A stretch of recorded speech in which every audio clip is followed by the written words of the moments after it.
After spending 10 long years in a wellness center, also known as the local psychiatric asylum, I was finally welcomed back to the prestigious Vance family. Yet, the moment I stepped through the door, Arthur Vance, the family's precious adopted golden boy, practically sprinted over just to stir up drama. He made sure to raise his voice so the entire crowd of servants could hear. "Brother, I heard that when you were little, you tried to roast our father alive. Is that why the family sent you to the asylum? Is it true?" The Vance family servants, most of whom had been hired within the last decade, didn't know the old gossip. Hearing Arthur's words, their jaws practically hit the floor. One servant whispered, "The eldest young master looks so elegant and refined, he doesn't look like an arsonist at all." But my immediate response left the entire room paralyzed. "That's correct." Arthur secretly cheered in his head, though his face contorted into a mask of pure terror. "But, Dad is so good to you, why would you want to end his subscription to life?" "Because he hit me." Grandma Vance, the family's dowager, immediately interrupted, her voice harsh and demanding. "Do you regret it, boy?" I looked at her, genuinely confused. "Regret what?" "Regret that you almost burned your father to a crisp." Grandma's face turned a violent shade of purple. She was about to unleash a storm of curses, but I casually replied, my voice dripping with deep, genuine regret. At that time, I was young and lacked experience. I really should have locked the windows, or placed a few heavy boulders underneath them. That way, Dad wouldn't have been able to jump out the window and escape. The entire living room plunged into a dead, suffocating silence. The servants looked at me as if I were a walking horror movie villain. Grandma Vance was so furious, her face turned red, her voice trembling. You unrepentant monster." Seeing this, Arthur quickly rushed over to pat Grandma's back, playing the role of the ultimate peacemaker. "Grandma, don't be mad. My brother is just saying nonsense to vent his anger." I seriously interrupted him. "You are incorrect." I truly meant every word. Grandma Vance shook with rage, muttering, "Who knows? He might be thinking of a way to burn me next." I shook my head. "I've never thought about setting you on fire. I just hope you pass away peacefully and soon. That would be enough." Grandma Vance's eyes rolled to the back of her head, nearly fainting on the spot. Arthur, ever the dedicated actor, continued his good boy routine. "Grandma is the most wonderful grandmother in the world. She is so forgiving. Please don't hold a grudge against him, brother. I believe that once you stay home longer, you'll definitely love her." After his Oscar-worthy speech, he held up a limited edition Transformer toy, took a few steps forward, and extended his small, welcoming hand. "I had this custom made just for you, brother. Welcome home. I hope you like it." I didn't even glance at him. My eyes were glued to the family portrait hanging on the wall, deep in thought. Receiving no response, Arthur's eyes turned red, and he sniffled pitifully. "Do you not like me, brother?" I finally pulled my gaze away and gave a concise answer. "Correct. I do not like you." Seeing that Arthur was about to burst into theatrical tears, Grandma Vance couldn't hold back anymore. She stood up abruptly, slamming her cane against the marble floor. "Vincent, it's bad enough you don't respect your elders, but Arthur is your younger brother. He's so young. How can you be so rude to him?" I replied with absolute seriousness. "You are wrong. He is the adopted child of the Vance family.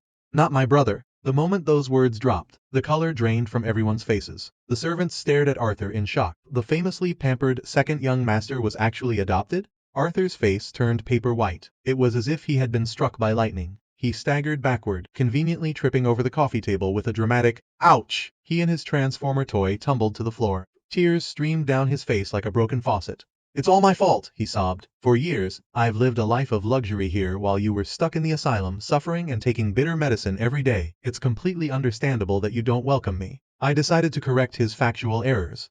"I indeed do not welcome you. However, I didn't suffer at all in the asylum, and I didn't have to take medicine every day."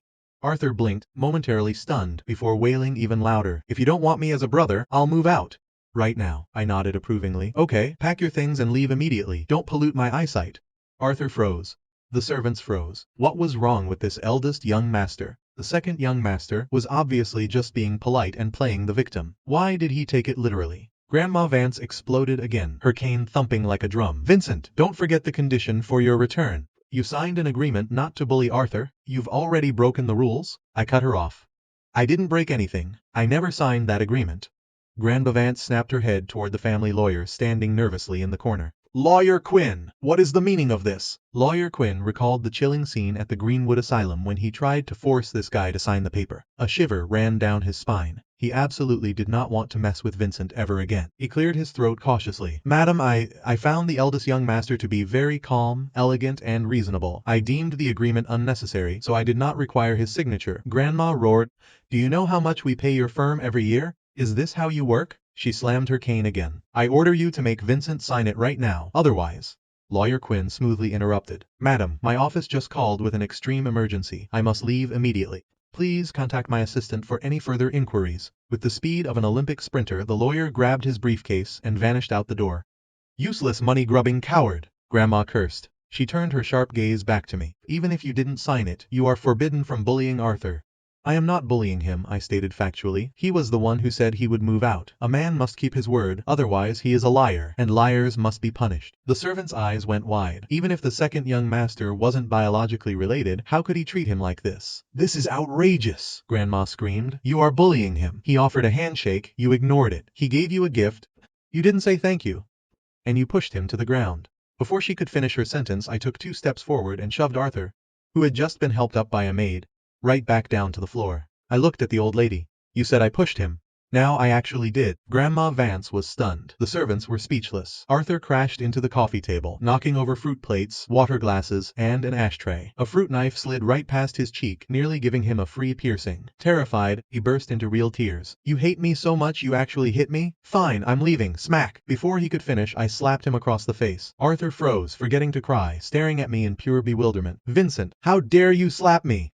I looked down at him calmly. You said I hit you, so I had to make it a reality. Otherwise, you'd be a liar, I continued. This is the second time you said you were leaving the Vance family right now. Why are you still on the floor? Hurry up and leave. Arthur, panicking, turned to Grandma and sobbed. Grandma, I don't mind leaving, but I can't bear to part with you. Grandma hugged him tightly, howling. Don't be afraid, Arthur. Grandma will protect you. Vincent, you dare chase him out? Fine, I'll leave with him. Let's see how you handle that. Okay, you two can go together, I replied evenly. Grandma's eyes bulged, her face turning crimson with rage. A few seconds later she shrieked like she was on fire. I'm not going anywhere. This is my house. Who dares to kick me out?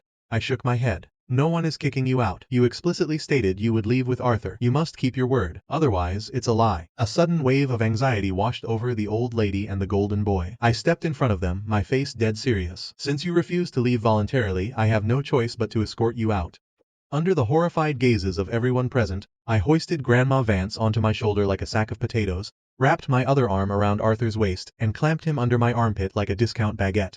Just like that, carrying a 70-year-old woman and dragging a teenager, I marched straight toward the front door. I'm 6'1", Grandma is frail, and Arthur is tiny. Carrying them both was practically a light cardio warm-up. Dear Lord, what kind of normal person does this? The servants screamed internally. Scrambling and tripping over themselves, they chased after me through the grand hall. Stepping outside the mansion doors, I placed Grandma and Arthur on the ground, casually adjusted my sleeves and said, no need to thank me. Then I walked over to the smart lock on the front door, tinkered with it for a moment, clapped the dust off my hands, walked back inside, and shut the heavy double doors right in their faces. Outside, Grandma and Arthur stared at the closed doors, finally realizing this wasn't a nightmare. They had actually been thrown out like yesterday's trash. One was the supreme matriarch of the Vance family, worshipped by all. The other was the pampered young master, treated like royalty. Yet here they were, tossed out onto their own driveway, by a certified crazy person fresh out of the asylum, right in front of the servants and security guards. Where was their dignity? Where could they hide their faces? Arthur hugged Grandma, crying pitifully like an abused puppy. Grandma, you're over 70 and your own grandson kicked you out. I don't mind being homeless, but you are the matriarch. How can he do this to you? Grandma looked shell-shocked. She sat slumped on the ground, not screaming, just silently crying, muttering, mutiny! This is mutiny! He wants to take my life. Seeing the tragic state of the old and young, the servants finally snapped out of their shock. Butler Lewis pulled out his phone. I'm calling the police right now. 2 maids with sprained wrists wailed, Butler Lewis, we're in so much pain. Call an ambulance for us. Butler Lewis sighed, arranged for a driver to take the injured staff to the clinic, and then rallied the remaining guards to help Grandma and the second young master back inside. Arthur sniffled. Butler Lewis, if we go back in, he'll just throw us out again. Butler Lewis realized this was highly probable. Grandma wiped her tears and shrieked, fine, we'll leave the Vance family right now. Let the whole world know how terrifying Vincent is, fresh out of the asylum and already abusing his grandmother and brother. Of course, everyone knew she was just saying that to save face, hoping someone would beg her to stay. Butler Lewis played along perfectly. Madam, I've called the cops. They will arrest the eldest young master soon. Once he's gone, no one can kick you out. Before he finished, a maid ran over, panicking. Butler Lewis, it's no use. The smart lock, the eldest young master, blocked the keyhole with chewing gum. He also changed the fingerprint and passcode. We can't get in. Butler Lewis rushed to the door. Fingerprints? Rejected. Passcodes invalid. The manual keyhole was stuffed with a stubborn wad of minty gum. Now all the servants and guards were outside, supporting the old lady and the young master, but absolutely no one could open the door from the outside. Arthur collapsed on the driveway, wailing again. Why is this happening? Why would he do this to Grandma? Butler Lewis sighed heavily and sent a guard to check the back door. Minutes later, the guard returned, shaking his head. The back door passcode was changed too. With no other options, the elite Vance family and their staff stood shivering in the evening breeze, waiting for the police. By sunset, neighbors were out walking their dogs and taking evening strolls. The bizarre spectacle outside the Vance mansion quickly drew a crowd. People pointed and whispered. The Vance servants ground their teeth, venting to the neighbors and the HOA about how evil the eldest young master was. Arthur, the supposed future superstar of the Lumina City Film Academy, absolutely hated being gawked at like a zoo animal. He hid his face with his hands and hissed, "Butler Lewis, call my parents and my sisters, tell them to come save Grandma." "I already did," the butler whispered back. "The third miss is on her way. The master and madam can't return immediately. The eldest and second misses are busy with schedules," only their assistants answered. "Just wait a bit. Once the police and third miss get here, everything will be fine." Hearing this, Arthur sighed in relief and continued his filial grandson act. "I'll wait until Sister Yvonne gets here. Once Grandma is safely inside, I will leave." "Nonsense!" Grandma gripped his hand, tears in her eyes. "Grandma will protect you. Wherever you go, I go." While everyone was eagerly awaiting the third miss to bring justice, the police arrived first. I didn't hesitate. I opened the door immediately. Faced with the officer's questions, I didn't make up excuses. I simply pulled out a highly official psychological evaluation report and handed it over with a deadpan expression. "I suffer from severe depression and bipolar mania," I stated seriously. "As soon as I got home, my grandmother insulted my upbringing and demanded I be kicked out. Arthur tried to force me to accept him as my brother, and when I declined, he started crying. They both explicitly stated they wanted to move out, so I merely escorted them to the driveway." I pointed at the servants. As for them, they kept calling me a psycho, looked at me with contempt, and tried to gang up on me. I was severely triggered and forced to defend myself in a state of panic, accidentally causing some minor injuries. I am willing to fully cover all their medical expenses. After reviewing the situation, the police found it extremely tricky. The doctor confirmed the servants' injuries were minor tissue damage, not even enough to qualify as a mild assault under the law. Furthermore, this was clearly a domestic family dispute, nowhere near the threshold for detainment. The most troublesome part? The eldest young master had literally just been discharged from a mental hospital and held certified psychiatric paperwork. Dealing with him was a legal minefield. Even if his actions warranted a night in a cell, he'd be released on medical grounds immediately. After a brief huddle, the officers decided not to arrest me. Instead, they gave me a stern verbal warning and a lecture on family values. I listened attentively, nodding like an obedient student. My mother always told me the police are good people and I should listen to them. I listened to my mother. Anyone looking at me right then would think I was the most normal, polite young man on earth. If the director of Greenwood Asylum saw this, he would probably cry tears of blood. When I first entered the asylum, I acted exactly this obedient, making everyone drop their guard. The end result? Too much trauma to discuss. Seeing how cooperative I was, the police didn't push further. I quickly changed the passcodes back, and the officers personally escorted Grandma and Arthur into the house. Before the police car drove off, I stood on the porch and gave them a friendly, perfectly normal wave goodbye. Once they were gone, I strolled into the living room. Grandma was still wiping tears, surrounded by comforting servants. Arthur saw me and instinctively shrank behind the old lady, terrified to speak. I cleared my throat. "I promised the officers I wouldn't throw you out again, unless you voluntarily wish to leave. So do you guys want to leave the Vance family?" Arthur flinched. He didn't dare say no. So he went with a tragic, "Unless Grandma allows me to leave, I will stay by her side forever." I looked at the old lady. "Do you want to move out?" Grandma Vance almost coughed up blood. She was too enraged to speak. I waited a solid 10 seconds. "Whenever you feel like moving out, just give me a heads up. I'll help you carry your bags." Grandma clutched her chest, nearly passing out. I ignored them, wandered into the kitchen to grab some high-end snacks, and headed upstairs. The moment I was gone, the living room let out a collective sigh of relief. Like they had all just escaped a hostage situation. Arthur hurried to the kitchen, blended a warm veggie detox smoothie, and brought it to Grandma. "Grandma, drink this to calm your nerves. Don't let anger ruin your health." Grandma took the glass, moved to tears. "You are the only thoughtful one. Not like that unfilial monster. I raised him, and this is how he treats me." Arthur looked around nervously. Grandma, be quiet, don't let him hear you. He turned to his childhood nanny, Nanny Helen. Nanny Helen, could you sneak upstairs and see what he's doing? Nanny Helen nodded and tiptoed upstairs. A few minutes later she sprinted back down, gasping in panic. Madam, second young master, it's terrible. The eldest young master, he threw all of second young master's clothes and shoes out of his room. He said that room belongs to him. Arthur shot up from the sofa and bolted up the stairs like a gust of wind. Reaching his bedroom door he found his expensive designer clothes piled up like a mountain of garbage in the hallway. He screamed in despair, "What are you doing? What the hell are you doing?" I was casually tossing his limited edition Rolexes into a box. "This is my room," I replied deadpan. "I don't need these things in here."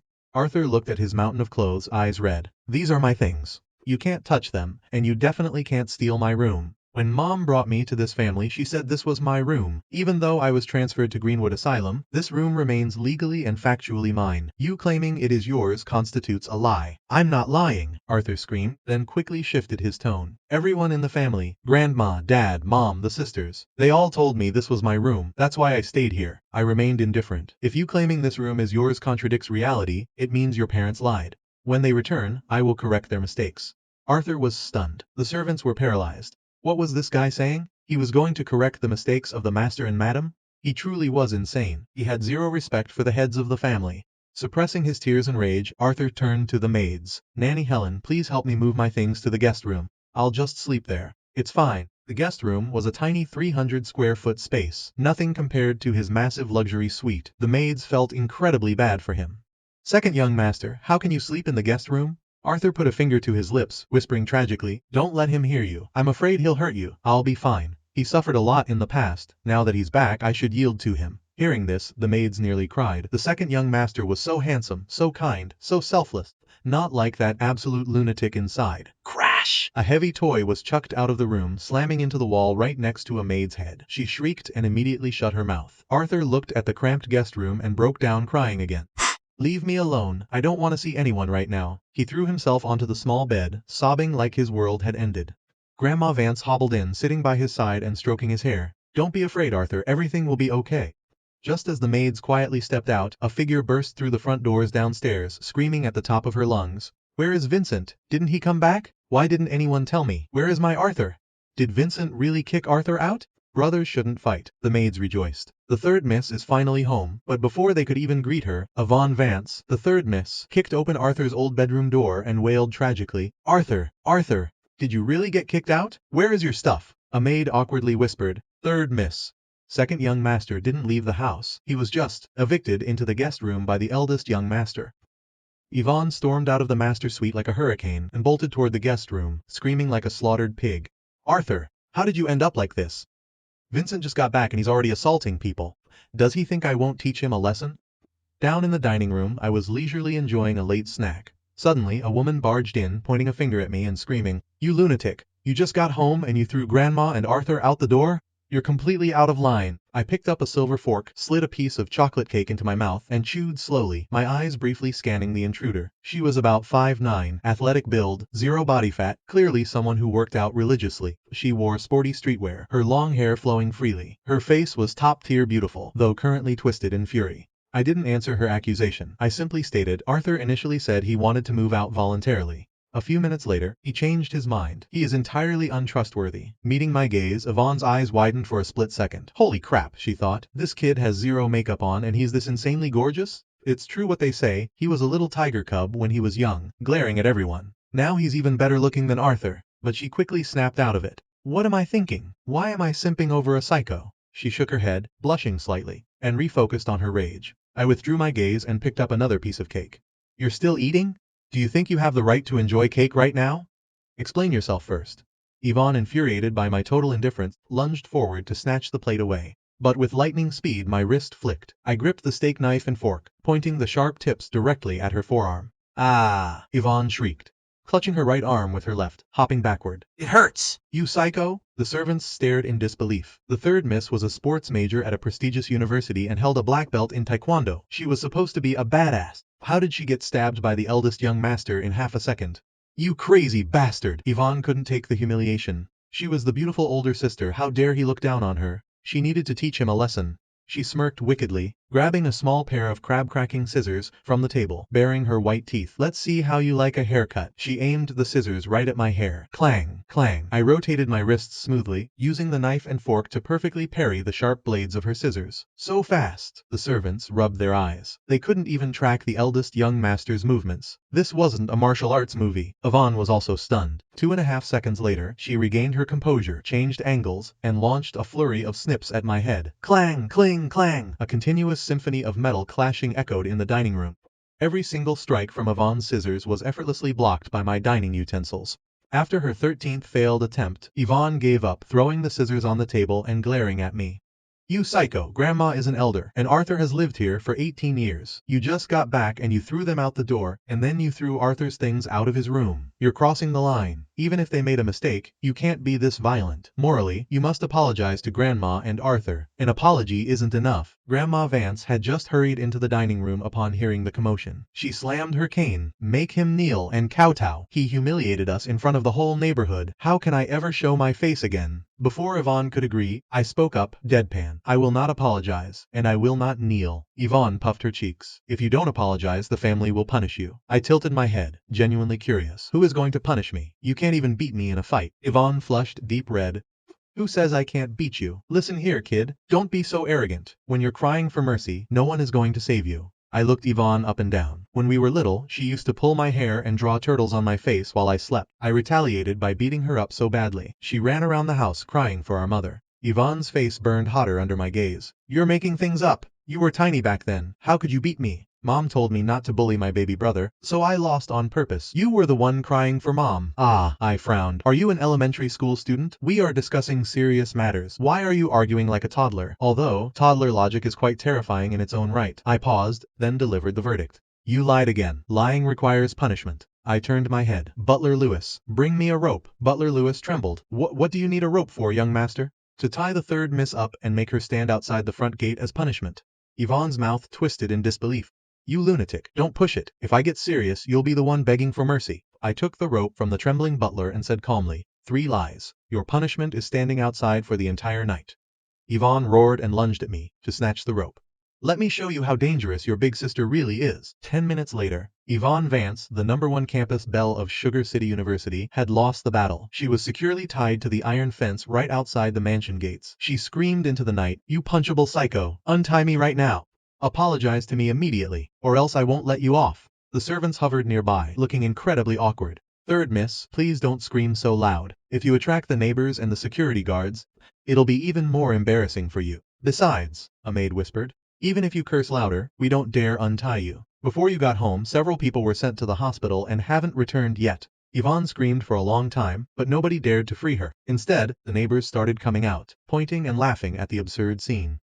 "Call the police," she ordered. "Tell them to arrest him."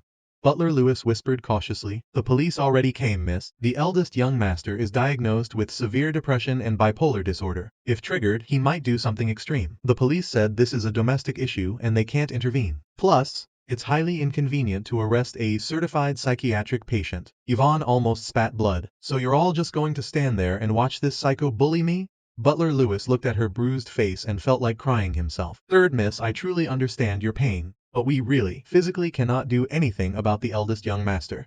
Yvonne took a deep breath. "Fine, tell those nosy neighbors to get lost. Stop pointing and taking videos. Anyone who posts a video of me is getting sued to bankruptcy." Hiding behind a large oak tree in the front yard, Arthur watched Yvonne get humiliated and tied to the gate like a rotisserie chicken. He gritted his teeth, cursing her uselessness. He pulled out his phone, recorded a video of Yvonne's tragic state, and sent it to the second miss, Isabella Vance. "Sister Isabella!" Grandma was so angry she got sick and is crying in her room. "Sister Yvonne was beaten and tied to the gate by Vincent. You have to come home and save them." Isabella was shocked reading the text. "Vincent is back, and he's turned the house upside down on day 1? How outrageous." "Hold on, Arthur," she texted back. "I'm asking the director for a day off right now. I'll bring my personal security team tomorrow morning to save you all." The next morning, I hadn't even finished my beauty sleep when earth-shattering bangs echoed on my door. Yvonne's hoarse voice roared through the hallway. "Vincent, roll out here right now. If you don't, I'm smashing this door down."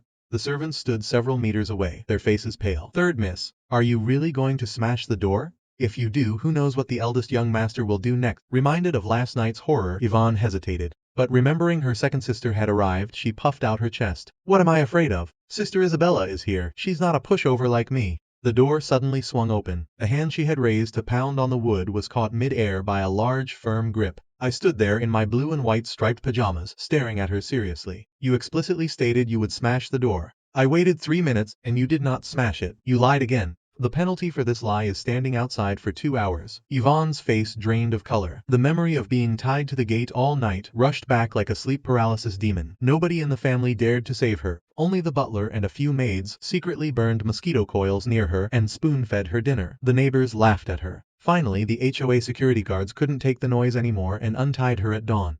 She was still covered in itchy mosquito bites. She opened her mouth to yell, "You wouldn't dare," but immediately realized she'd be setting herself up for failure. I looked at the butler. Butler Lewis. Fetch the rope. Before the pale butler could move, a cold, arrogant voice rang out. I'm here now. It's not the turn for a psycho like you to call the shots. I looked past Yvonne. A highly fashionable, impeccably groomed woman in designer clothes stood behind the crowd, glaring at me. It was Isabella Vance, my second sister, and a famous A-list actress. Back in the asylum, I had watched a few of her dramas. A lot of the patients were huge fans of hers. Seeing her in person felt oddly familiar, like seeing a distant relative on TV. Lying requires punishment, I stated factually. Does the second sister wish to take the third sister's punishment? Yvonne snapped. Don't call me third sister. I haven't forgotten last night's grudge. I nodded. Acknowledging mistakes is good. Does the second sister want to take the third Mrs. Punishment? Yvonne was furious. Don't use my name either. You have no respect for seniority. Then I shall refer to you as number 3. No calling me number 3 either. Then what would you like me to call you? Yvonne's eyes gleamed with petty triumph. Call me master. I looked her up and down, incredibly serious. You are not mentally stable. Yvonne almost had a stroke. You're not mentally stable. Your whole family is not mentally stable. The servants thought to themselves, third miss, you are the normal one here. Please don't argue with the crazy person. If you argue with crazy, you become crazy. You're already childish. Arguing with the eldest young master just makes you look like a giant toddler. Isabella put on her best stern CEO actress face. Vincent, I'm only asking you one question. Did you kick Arthur into the guest room? I did not kick him into the guest room, I corrected. I simply threw all his belongings out of my room. I do not permit him to reside in my living space. Isabella's voice turned icy. I demand you leave that room immediately and let Arthur move back in. Otherwise, I will force you to write a 600-word apology letter. I will not write an apology letter, and I will not yield the room. Isabella swallowed her anger. My room is the second largest in the house. It was designed by a master interior decorator and is absolutely gorgeous. I am willing to give my room to you. In exchange, give that room back to Arthur. Deal? I scoffed. No. Isabella's eye twitched. This lunatic is so stubborn. She glanced around, lowered her voice so only the siblings could hear and whispered, listen to me. When I debuted, I hired a feng shui master. He said that specific room has terrible feng shui. Normal people can't handle the negative energy. My room has the best feng shui in the house. Why else do you think my career skyrocketed to A-list status in just 4 years? Listen to your sister. I stood firm, hands clasped behind my back. I decline. This room was specifically prepared for me by our mother. I will only sleep in this room. Isabella changed tactics. Alright, how about this? If you give up the room, I will buy you identical copies of everything Arthur owns. Plus, I'll buy you a supercar. Deal? I looked at her like she was an idiot. No. Isabella lost her cool. Name your price. Whatever you want, I'll give it to you. I shook my head. I lack nothing. I do not require your charity. Isabella stomped her designer heels in frustration. Then I have no choice. I'm going to lock you in the dark room until you finish that 600-word apology, and you will return the room to Arthur. The dark room she referred to was actually the family study. When she was a kid, she hated studying and doing homework, so the study felt like a terrifying dungeon to her. I looked at her. You are incapable of doing that. That is a lie. The servants sighed internally. Here we go again. Let's see who wins this time. The eldest young master's crazy logic or the second Mrs. Elite bodyguards.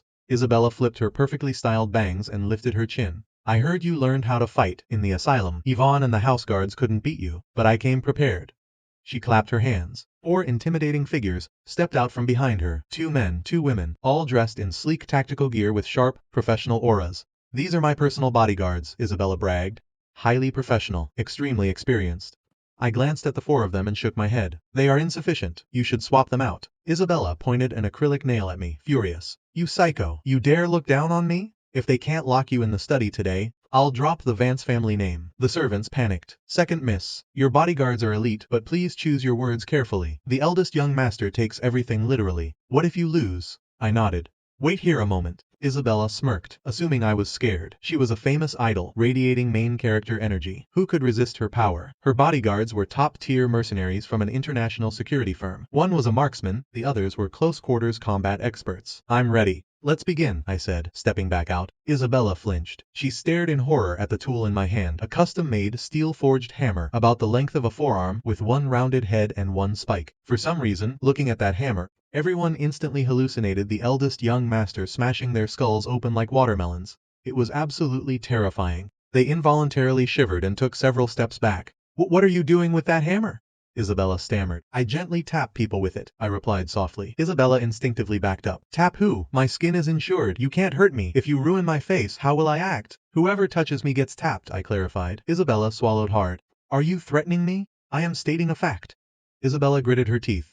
Grab him. One female bodyguard lunged forward. With lightning speed, her left hand reached for my wrist while her right aimed to lock my shoulder. Her movements were incredibly fast. A normal person wouldn't even have time to blink. But I was faster. The moment her hand touched my sleeve, I swung the hammer, tapping the rounded end directly against her elbow joint. Crack! A sickeningly crisp sound echoed. The female bodyguard let out a muffled groan. Her left arm went completely limp, trembling uncontrollably. Simultaneously, her right hand grazed my left shoulder. I swung the hammer down onto her right hand. She shrieked and yanked her hand back, the skin instantly swelling into a nasty red welt. While her arms were incapacitated, I delivered a swift kick to her kneecap. She stumbled backward, nearly collapsing before a teammate caught her. The two male bodyguards flanked me from both sides. Rushing in, I ducked low, entering a stance resembling a high-stakes game of whack-a-mole. With terrifying precision, I used the rounded hammerhead to rapidly strike both of their kneecaps. In less than a second, before they could even lay a finger on me, both towering men collapsed, clutching their knees in agony. It looked like DIY orthopedic surgery.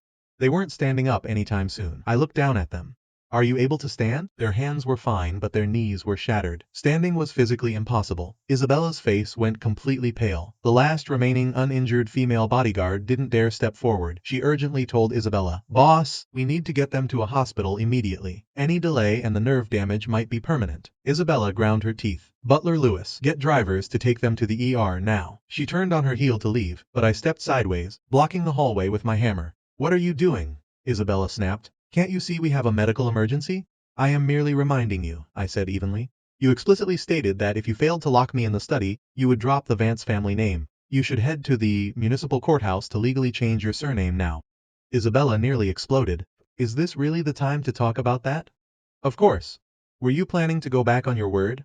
Isabella's eye twitched violently. So what if I do? What are you going to do about it? I will tie you up and drag you to the police station. If you still refuse to change your name, I will find a crowded public square and make you stand there as punishment until you agree. Isabella's face turned beet red. She screamed internally, what is wrong with this psycho? Is his brain missing? Or is it filled with water? Who thinks like this? Taking a deep breath, she forced a very fake, camera-ready smile. Give me 2 days, okay? 2 days and then maybe another 2 days, and we'll figure it out. Denied. Efficiency is paramount. Procrastination is unacceptable, I stated firmly. Isabella felt that all her years surviving the cutthroat entertainment industry had been utterly useless. Her ironclad psychological defenses were crumbling after just 5 minutes with this lunatic. Thinking quickly, Isabella spun around and bolted for the stairs. If I can't beat him, I can definitely outrun him. She was confident in her cardio. There was no way this psycho could catch her. 3 seconds later, she reached the staircase. 5 seconds later, she was bounding through the living room. 10 seconds later, she was nearing the front gates. And then, a firm grip locked onto the back of her designer belt. Second sister, where are you rushing off to? My voice whispered directly into her ear like a sleep paralysis demon. Panicking, Isabella whipped her head around and reached out to pinch my cheek. She remembered how soft and squishy my cheeks were when we were kids. Whenever she pinched me, I'd get so mad I'd try to punch her. She figured if she pinched me now, I'd let go of her belt to block it. Who could have predicted that I would simply tilt my head to dodge, whilst simultaneously pulling backward on her belt with immense force. RIP! Snap! The buckle of Isabella's $5,000 designer belt shattered under my grip. Worse yet, because she had been too lazy to button her high-waisted trousers properly. This morning, the sudden loss of the belt caused her pants to instantly drop to her ankles. Exposed to the morning breeze was a pair of bright yellow panties featuring a massive graphic of SpongeBob SquarePants. No one could have ever guessed that the glamorous, untouchable A-list idol secretly wore cartoon underwear. She had literally just bragged in an interview last week that she never watched cartoons. Isabella wanted the earth to swallow her whole. She yanked her pants up with lightning speed, clutching the waistband for dear life, and screamed, "Yo, lunatic! Let go of me! If you don't, I swear I'll ruin you." "Your reputation is already ruined," I pointed out calmly. "You don't need my help with that."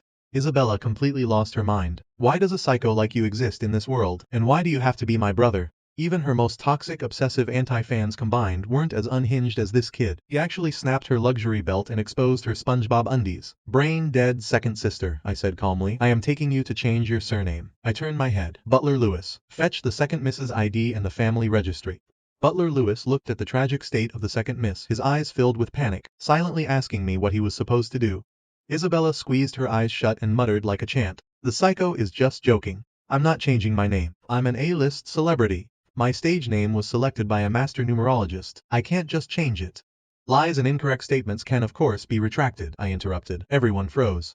Dear Lord, they thought, the crazy person actually knows how to leave a way out? He understands negotiation? But it was precisely this rigid fairness that made him so terrifyingly unpredictable. Isabella rejoiced internally and was about to say, "Then I retract my statement," but I cut her off. "Kneeling and apologizing to me will suffice as a retraction." Kneel? This psycho dared to demand the second miss of the Vance family kneel? Isabella's perfectly styled bangs trembled with rage. "Don't push it, you psycho! Who do you think I am?" When I arrived home yesterday, everyone demanded that I kneel. I assumed this was a cherished Vance family tradition. I am merely following tradition. Isabella glared at me, 4 eyes locked in a battle of wills. Finally, she raised a hand in defeat. "Fine. I'll change my surname." Happy? She realized reasoning with me was literally impossible. Plus, the neighbors were starting to peek over the hedges again. If this dragged on, her showbiz career would be over. She'd take the temporary L. Even if she changed her legal name, she could still use Isabella Vance as her stage name.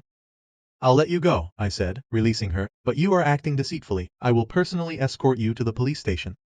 Isabella swore to the heavens that, despite facing countless sleazy producers and creepy stalkers in Hollywood, she had never wanted to physically murder someone as badly as she wanted to murder her brother right now.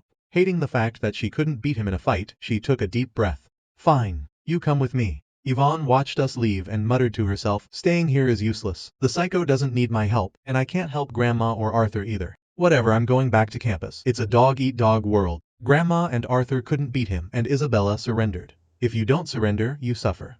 The servants exchanged looks, thinking, knowing the second miss, she won't give up this easily. She's probably faking compliance to plan her escape or a counterattack. But by noon, Butler Lewis returned alone, holding the family registry. The second miss has officially changed her surname. Everyone leaned in, morbidly curious. What did she change it to?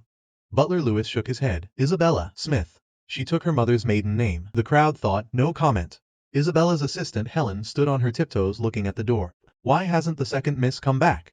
"After changing her name, she left immediately," Butler Lewis replied. "She said she can't beat the eldest young master in a physical altercation, so she's going into hiding until the heat dies down." Everyone felt a wave of profound pity. The glamorous second miss, defeated so tragically. Hiding behind his favorite oak tree, Arthur watched the whole ordeal unfold. He secretly cursed Isabella. What a useless piece of trash. Acts tough on the outside, makes $10 million a movie, brings 4 elite bodyguards, has millions of fans, and gets chased out by a psycho in less than a day. Utter garbage. He decided he couldn't rely on his sisters anymore. He needed a new plan. He snuck into the bathroom, called his eldest sister, and fake cried into the receiver, "Eldest sister." Vincent forced Sister Isabella to change her last name. After hanging up, maid Helen approached him. "Second young master, it's time for dinner." "Is Vincent there?" "Yes, he's in the dining room." Arthur shook his head. "I don't have an appetite. Bring some food up to my room." Maid Helen flashed a weird, almost wicked smile. "Second young master, you really should come to the dining room. There's a great show about to happen." She leaned in and whispered into his ear. Arthur's eyes lit up. He almost laughed out loud but remembered his pure and innocent persona and forced a look of extreme conflict. Is that really a good idea?" "You're too kind, second young master," Maid Helen scoffed. "Even if you forgive him for bullying you, you have to think about the old madam. She's his grandmother, and he treated her like garbage. In ancient times, he'd be paraded through the streets and beheaded. We're just playing a tiny little prank. Compared to what he did, this is nothing." Arthur pretended to hesitate for a long time before sighing. "Fine, but just this once," Maid Helen memed, zipping her lips. "I guarantee it." In a much better mood, Arthur followed her to the dining room. I was sitting in the prime seat usually reserved for Grandma Vance, motionless. Seeing Arthur and Maid Helen enter, I waved my hand. "Come here." Maid Helen pointed to herself confidently. I nodded. "Yes, you." She swaggered over. "Does the eldest young master need something?" I slid my phone across the table. The screen displayed live security camera footage. I watched you cook. You added some highly unsanitary ingredients into these 3 dishes. I will not eat them. Your punishment is to consume all 3 dishes yourself. Doth. The servants peeked at the screen and nearly vomited. The footage showed Maid Helen spitting into the soup pot, picking her nose and flicking it into the stir-fry, scratching her scalp and feet, and then using those same unwashed hands to mix the salad. Was this food meant for human consumption? Maid Helen's face turned the color of week-old oatmeal. She stammered, "Why, young master, I didn't—" "Are you lying?" I asked flatly. Maid Helen's face contorted. The servants felt their blood run cold. The events of the past 24 hours had left a massive psychological shadow on everyone. The moment I mentioned lying, a primal fear gripped them. Maid Helen broke down, sobbing hysterically. "Young master, I know I was wrong. I had a moment of sheer stupidity. Please, you have a big heart. Give me a chance to fix this." I looked at her dead serious. "If you truly realize your mistake, you must accept your punishment with sincerity." "No, I don't want the punishment. I'll do anything else," she pleaded, gasping for air. "Very well, you are fired immediately. Leave the Vance estate and never return." The servants sighed internally. As expected, the psycho never lets anyone off the hook. Arthur, seeing his accomplice about to cry her eyes out, couldn't bear it. He stepped forward. "Brother, admitting a mistake is a good thing. Give Maid Helen a chance. I believe she'll change." I cut him off. "Then you eat it for her." Arthur's face instantly went pale. I turned back to Maid Helen. "As long as someone is willing to eat your dishes for you, you may stay." Maid Helen looked around desperately, begging for help. Everyone immediately stared intensely at their shoes. Even Arthur looked away, pretending to be fascinated by the chandelier. I waited a few seconds, then picked up a bowl of pristine, untouched silver ear mushroom soup. "Before I finish this soup, you must choose. Otherwise, I will personally escort you off the property." Maid Helen wailed. She was filled with absolute terror and regret. Why did she think it was a good idea to provoke a certified lunatic? A crazy person doesn't follow normal human logic. She thought the psycho would easily fall for the trap and eat the gross food. She absolutely could not stomach the contaminated dishes. But if she didn't eat, she'd be fired. She only had a basic culinary certificate from a community college. Outside, she'd break her back working 60 hours a week for minimum wage. Here at the Vance estate, she made top dollar for easy work, lived in luxury staff quarters, and ate premium leftovers. Plus, with the second young master owing her a favor, she might even get connections to work for other rich families later. Caught in a brutal internal struggle, she watched in horror as I finished the last drop of soup, set the bowl down, and wiped my mouth with a napkin. "It seems you have made your choice." "No," Maid Helen shrieked. "I can't bear to leave the second young master. I will eat it." The entire staff gasped in shock. She was actually going to be this ruthless to herself? Maid Helen picked up a plate of the contaminated stir-fry with a trembling hand. She grabbed chopsticks and shoved the food into her mouth, tears streaming down her face like a waterfall. She aggressively brainwashed herself. "I am a starving peasant. I haven't eaten in a month. I am dying of hunger. This vegetable is fresh and delicious. I love it." She opened her mouth like a starved ghoul, frantically shoveling the food down her throat. The other servants turned away, gagging, desperately trying to keep their own lunches down. Meanwhile, I calmly picked up a plate of imported cherries, leisurely popping them into my mouth one by one. Half an hour later, Maid Helen finished the last bite and immediately sprinted to the kitchen sink, violently throwing up everything she had just consumed. I stood up, adopting the tone of a gentle kindergarten teacher. "You have served your punishment. The matter is resolved. Learn from this experience and do not repeat it." The servants were in awe. This psycho is delivering life lessons with absolute sincerity. No mockery, no insults. Does he genuinely believe he is just correcting bad behavior? I walked out of the dining room. Arthur stared at my retreating back, his eyes burning with toxic hatred. "He's this old and nobody can control him?" Just then his phone buzzed. Seeing the video call request, his face instantly morphed into a bright, genuine smile. "Sean. Long time no see." The handsome face of Sean Shaw appeared on the screen. "Tomorrow night is my birthday bash. Check it out. Which watch matches this tailored suit better?" Arthur eyed the outrageously expensive jewelry, a flash of pure jealousy hiding behind his smile. The Vance family was rich, sure, but compared to the Shaw family, they were practically peasants. The Shaw conglomerate was the largest private enterprise in the Eastern Republic. They were a century-old dynasty with wealth, status, and influence that eclipsed the Vances by miles. Sean Shaw, the youngest son, was the ultimate spoiled rich kid and a massive trending idol. He was the definition of born with a silver spoon. Getting an invite to his birthday party was a status symbol in itself. After giving his fashion advice, Arthur asked, "Sean, my brother came back. When is your eldest sister coming home?" Sean sneered in disgust. "That demon doesn't deserve to be my sister. Don't call her that, it makes me sick." He rolled his eyes. "If my family didn't need her back to fulfill that stupid arranged marriage with your psycho brother, she'd rot on that island forever." Arthur's curiosity peaked. Did the demon really kill someone? Obviously, Sean scoffed. She ended 3 people at once, right in front of her whole graduating class. Arthur leaned in. Tell me more. Let's see whose sibling is more terrifying, my psycho brother or your demon sister. Sean shook his head. I was just a kid back then and we weren't close. I don't know the gory details. I just know she graduated high school early, went on a senior trip to Southeast Asia, caught a body, and went straight to prison. Rumor is she and her best friend sneaked out to the nightlife district, got high on some banned substances, and she used a fruit knife to slice up 3 local hosts. Sean continued. The local cops pinned it on her instantly. Because she was underage, my family was asked to cooperate with the investigation, but my parents thought she was a lost cause and basically abandoned her to the system. She got slammed with a maximum sentence, thrown into an ultra-max island prison, and hasn't been heard from since. Arthur's eyes widened. She was that young and she got 10 years? That's insane. She's a genius, Sean admitted bitterly. Certified IQ off the charts. Graduated high school at 14, scored the highest in the national college entrance exams. But so what? I fear an educated criminal more than a street thug.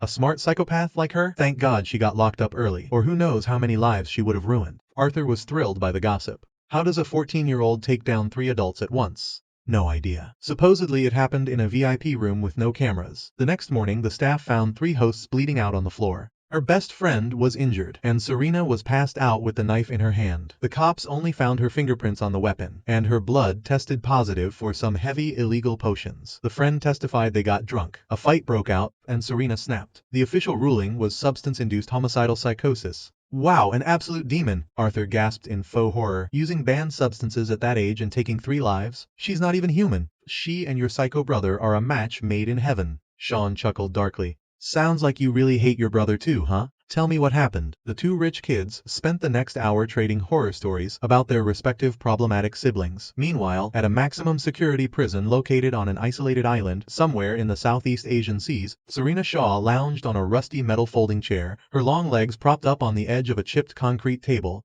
In her hand was a razor-thin, incredibly sharp tactical blade, which she was currently using to meticulously trim her fingernails. Her movements were as fluid and precise as a Michelin star chef slicing tofu. She shaved the edges of her nails into perfect, smooth arcs without nicking a single millimeter of skin. Blowing the dust off the final nail, she admired her handiwork. Not bad. A very clean manicure today. Despite living in a filthy, foul-smelling, decaying island prison, Serena remained impeccably clean and radiant, like a pristine white lotus blooming in a toxic swamp. A handsome teenage inmate stood attentively beside her, carefully collecting the nail clippings into his palm, looking at her with pure adulation. Boss, you are the most beautiful entity in the universe. Across the 9 realms and the 8 dimensions, no one surpasses your beauty. Your bootlicking skills are improving, Serena praised lazily. You're even using proper idioms now. Thank you, boss. The handsome teen looked like he had just been handed the Holy Grail. He carefully deposited the nail clippings into a small glass jar.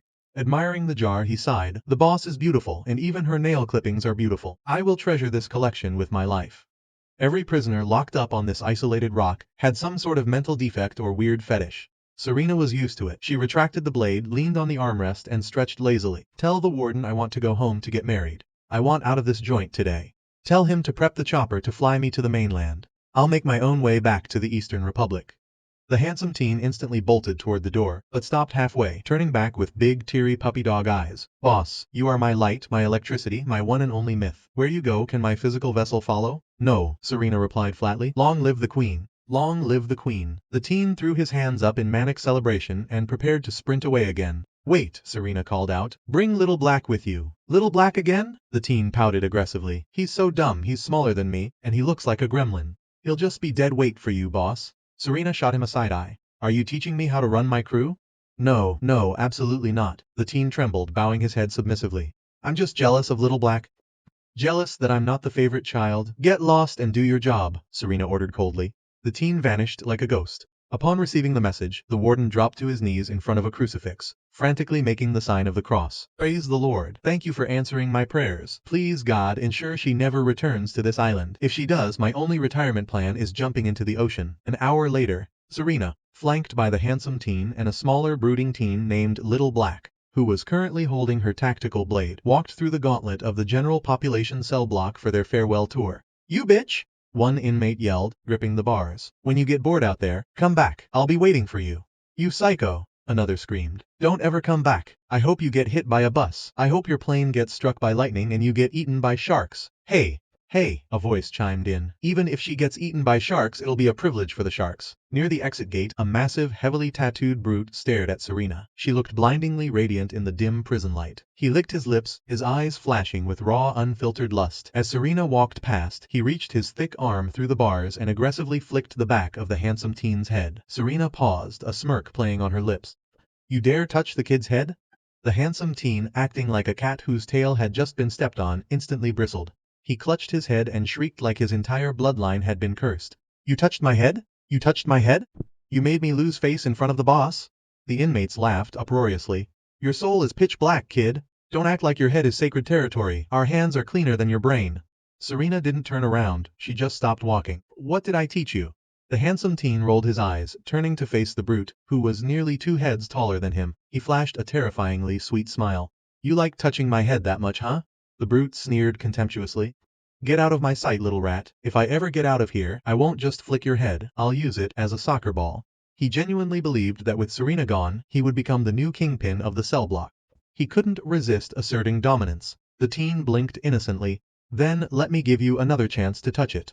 The brute laughed, reaching through the bars again to grab the boy's hair. But faster than the eye could see, the teen seized the brute's thick wrist and violently twisted it to the left. The brute let out a blood-curdling pig squeal. His elbow, thick as a tree trunk, popped out of its socket with a sickening crunch. Before the brute could react, the teen pinned the twisted arm against the iron bars and delivered a devastating, full-force kick straight into the brute's groin. Everyone in the cell block collectively winced as a sound resembling crushing eggshells echoed through the corridor. The inmates went wild, violently rattling the bars and cheering. Attaboy, that's the boss's little wolf cub. Did you idiots forget who trained him? Serena is the resident explosive expert. The cell block erupted into a festive riot. Sweat poured down the brute's face like a waterfall. He screamed in pure agony, his face contorted into a mask of pure humiliated rage. Swinging his one good arm blindly, he tried to choke the teen. The teen easily ducked the clumsy grab, opened his mouth wide, and bit down onto the brute's wrist like a starving tiger tearing into a gazelle. The brute finally yanked his arm back, unleashing his third scream of the minute, his body convulsing as if struck by lightning. The inmates cheered even louder, treating the violence like a Super Bowl halftime show. Serena didn't even bother turning around to watch the performance. She casually strolled out of the cell block. Wait for me, boss. Wait for me. The teen wiped his mouth and happily skipped after her. Beyond the cell blocks lay the recreation yard, and beyond that, the main gates. On the sniper watchtower overlooking the yard, a rugged, scarred guard stared at Serena's departing figure. He instinctively crossed his legs, his eyes burning with murderous intent. Half a month ago, when he was newly transferred to this island, he took one look at the captivating, alluring Serena and ordered her into the guard's break room for some private time. The end result? He permanently lost his ability to ever have children. He had complained to the warden, demanding Serena be thrown into the ocean. The warden just sighed and said, "You aren't the first, and you won't be the last. Even God can't save you from your own stupidity." The guard had spent 2 weeks in the infirmary. Today was his first day back on duty, only to find out the demon who ruined his life was being released. These inmates were the worst of the worst, scum destined to rot or die on this rock. Why did she get to leave? It wasn't fair. He raised his M16 assault rifle, centering the crosshairs right on the back of Serena's head. People died or went missing on this island every week. If one more inmate vanished, who would investigate? Just as his finger tightened on the trigger, Serena suddenly stopped and tilted her head up, looking directly at the watchtower. Their eyes met. The guard's finger twitched in shock. He accidentally pulled the trigger. Bang! The bullet whizzed past Serena, embedding itself into the concrete wall behind her. Lucky bitch. To survive 10 years on this hellhole, she must have the devil's own luck. The guard adjusted his aim, preparing to fire a second shot. Suddenly, another guard tackled him, violently wrestling the rifle away. Are you out of your damn mind? You trying to get us all killed? He roared. If you touch her, I'll put a bullet in your head myself. The scarred guard scowled indignantly. Why can't we kill her? Why are you all so terrified of her? You treat her like she's the damn CEO of the prison. The second guard shook his head, looking at the rookie like he was a dead man walking. Did you notice that since this morning, the island has zero communication with the outside world? No internet, no cell service, not even the satellite phones are working. The fishing boats don't know our coordinates. The supply choppers can't find us. This prison was built on an isolated, sheer cliff island in the middle of nowhere. No birds, no boats. It relied entirely on satellite signals to communicate with the mainland, receiving a supply drop of food and water every 2 weeks. What does that have to do with me shooting her? The scarred guard grunted. Serena hijacked and paralyzed our entire satellite system, the older guard hissed. The mainland can't track us, and we can't call them. If the supply chopper can't find us, it'll run out of fuel and turn back. This island doesn't exist on any map. To any government, your life and my life are worth less than toilet paper. If HQ loses contact with us, don't dream of a rescue mission. Understand? The scarred guard was flabbergasted. She's that powerful? Of course. Relying purely on hacking skills to control the island is a fantasy, the older guard explained. But everyone on this island is a desperate criminal. Do you think they'd willingly submit to a teenage girl if she didn't have leverage? Serena has insane money. Word is, someone paid the judges and cops a massive fortune to lock her up here, and the only reason she's being released today is because someone paid the top brass an even bigger fortune to let her go. Who paid? How the hell should I know? I'm not the one collecting the bribes. The scarred guard still wasn't satisfied. Even so, releasing her like this breaks protocol. The older guard burst into cynical laughter. Protocol? Here? Money and power are the only protocols on this rock. The scarred guard nodded slowly. Makes sense. Whirr! The heavy thwomp thwomp thwomp of helicopter blades echoed over the yard. Outside the main gates, a transport chopper was prepping for takeoff. There were 4 people inside. Serena, the 2 teenage inmates, and a pilot. Except, the pilot wasn't in the pilot's seat. Serena was. She knows how to fly a chopper? The scarred guard gasped. She was locked up at 14. Nobody knows where or how she learned, the older guard marveled. But sometimes she flies that bird to the mainland to perform backdoor surgeries for billionaire crime bosses. Surgeries? The scarred guard's brain was short-circuiting. She's a surgeon, too! Yeah, nobody knows if she's a god or a demon, but she can do anything. Plenty of rich folks beg her to operate on them. If she wanted to, she could have bought her way out of here years ago. Nobody knows why she chose to stay in this shithole for a decade. The scarred guard shook his head in disbelief. I can't believe a prisoner like that exists. I wouldn't last 3 days in this hellhole. Exactly. So if she dies, we all go down with her, the older guard warned. You lost your junk because you're a moron. You just got here, didn't do your research, saw a pretty face, and thought with your little head. Think about it. A girl that's stunning surviving in a maximum security men's prison for 10 years without a scratch? You think she doesn't have some serious lethal skills? The scarred guard paled. The older guard continued, lowering his voice. When Serena first arrived, she was 14. Prettier than the top girls in the entertainment district. Every inmate in here was drooling. You know how she protected herself? The scarred guard instinctively cupped his groin. How? When you enter, you get stripped, hosed down and shaved. Full cavity search to ensure no contraband. But she managed to bend a thin piece of steel wire and hide it between her toes. A 14-year-old kid. Who expects that level of premeditation? Who checks the webbing of a kid's toes? So she smuggles the wire in. The older guard swallowed hard. First night, a dozen inmates cornered her in the showers. She cried, acted terrified, and begged them to come into the bathroom one by one so nobody else would watch. So, the idiots locked her in the bathroom and took turns going in. They thought they were in for a good time. While the guy was distracted, she twisted that steel wire and drove it straight through his vocal cords. Instant silence. Then she used the dead guy's belt, his clothes, whatever she could find, to rig traps and take out the next guy. Before she killed one, she'd force him to call out to the next guy in line. All night, the guys outside heard her screaming and the other guys yelling. They thought it was a wild party. In reality, it was an assembly line slaughterhouse. She lured those predators into the bathroom of doom like a master butcher. One went in, one died. After taking out all 12 of them, she just curled up and went to sleep in the middle of the bathroom. Next morning, the duty guard opened the door and almost died of a heart attack. Blood was flowing like a river, bodies stacked like firewood, and she was fast asleep on top of the pile. When the guard walked in, she woke up and smiled at him. The older guard patted his own chest, shuddering. I was that guard. I still have nightmares. Cold sweat soaked the scarred guard's uniform. He subconsciously clamped his legs tightly together. But she was only 14. Why didn't the prison execute her? Because the person who paid the massive bribe to lock her up specifically ordered that she be kept alive, the older guard replied. So, my friend, count your blessings that I stopped you from doing something incredibly stupid just now.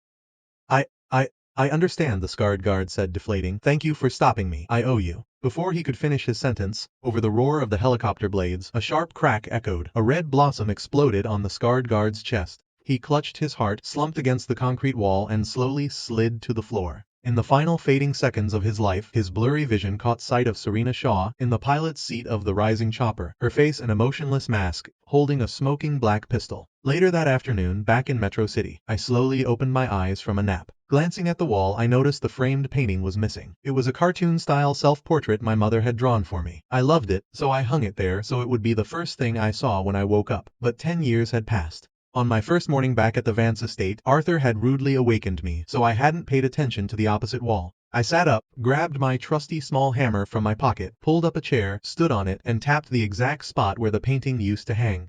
The drywall easily crumbled, revealing a hollowed-out hole. It was completely empty. Before the family exiled me to Greenwood Asylum, I had chipped this hole to hide a raw red diamond my mother had given me. I plastered over it and hung the painting to conceal it. Now the red diamond was gone. I called for Butler Lewis. Who took the red diamond from this hole?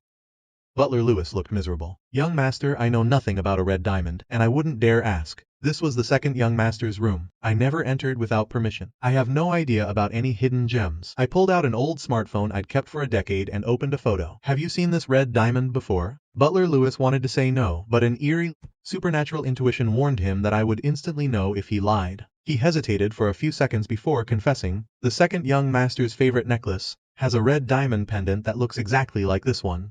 He hurriedly added, young master, Arthur is very kind. I'm sure if you ask, he'll gladly return it and beg for your forgiveness. I nodded. I will go to Arthur's room and find him. Butler Lewis panicked, terrified I was going to tear Arthur's new room apart. Young master. The second young master went to attend young master Sean Shaw's birthday party. He wore the necklace. Which Sean Shaw? I asked. Young master Sean Shaw, the youngest son of the Shaw conglomerate, the wealthiest family in Metro City and close friends of the Vance family. You visited the Shaw estate a few times when you were very little. I thought about it for a moment. The name sounded vaguely familiar. I will go find Arthur right now. Butler Lewis gasped. You plan to crash the Shaw family's party by yourself to demand a diamond back? Correct. I nodded. The Shaw family wasn't just the richest in Metro City, they were arguably the most powerful dynasty in the Eastern Republic. The Shaw conglomerate was a titan. Their wealth, status, and influence made the Vance family look like a mom-and-pop grocery store. Sean Shaw was the beloved golden boy, a massive celebrity. His birthday party was the social event of the year. You couldn't just walk in. Butler Lewis couldn't fathom the level of chaos a certified lunatic like me would cause by storming the Shaw estate, but he didn't dare stop me. Even if he had 9 lives, he wouldn't risk one to block my path. Under immense pressure I said, I don't need you anymore. You may leave. Butler Lewis dragged his heavy feet away, debating whether he should text Arthur a warning. Less than 5 minutes later he decided ignorance was bliss. This was a battle of the young masters. A mere butler had no place intervening. An hour later, I was driving one of the Vance family supercars, speeding down the highway toward Metro City. Metro City was the largest metropolis in the country, the epicenter of finance and fashion, separated from Sugar City by a massive river. It took me 2 hours to reach Begonia Avenue, at the base of the mountain where the Shaw estate was located. The private road winding up the mountain was lined with parked luxury cars, making it impossible to drive further. I parked on the shoulder, walked for 10 minutes, and hiked up the mountain path for another 10, before reaching the grand gates of the Shaw mansion.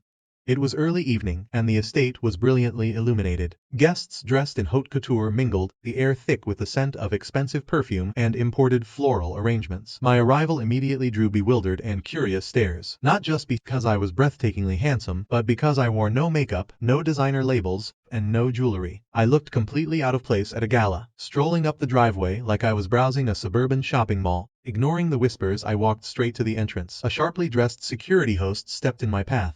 Excuse me, sir, may I see your invitation? I don't have one. I'm looking for Arthur Vance.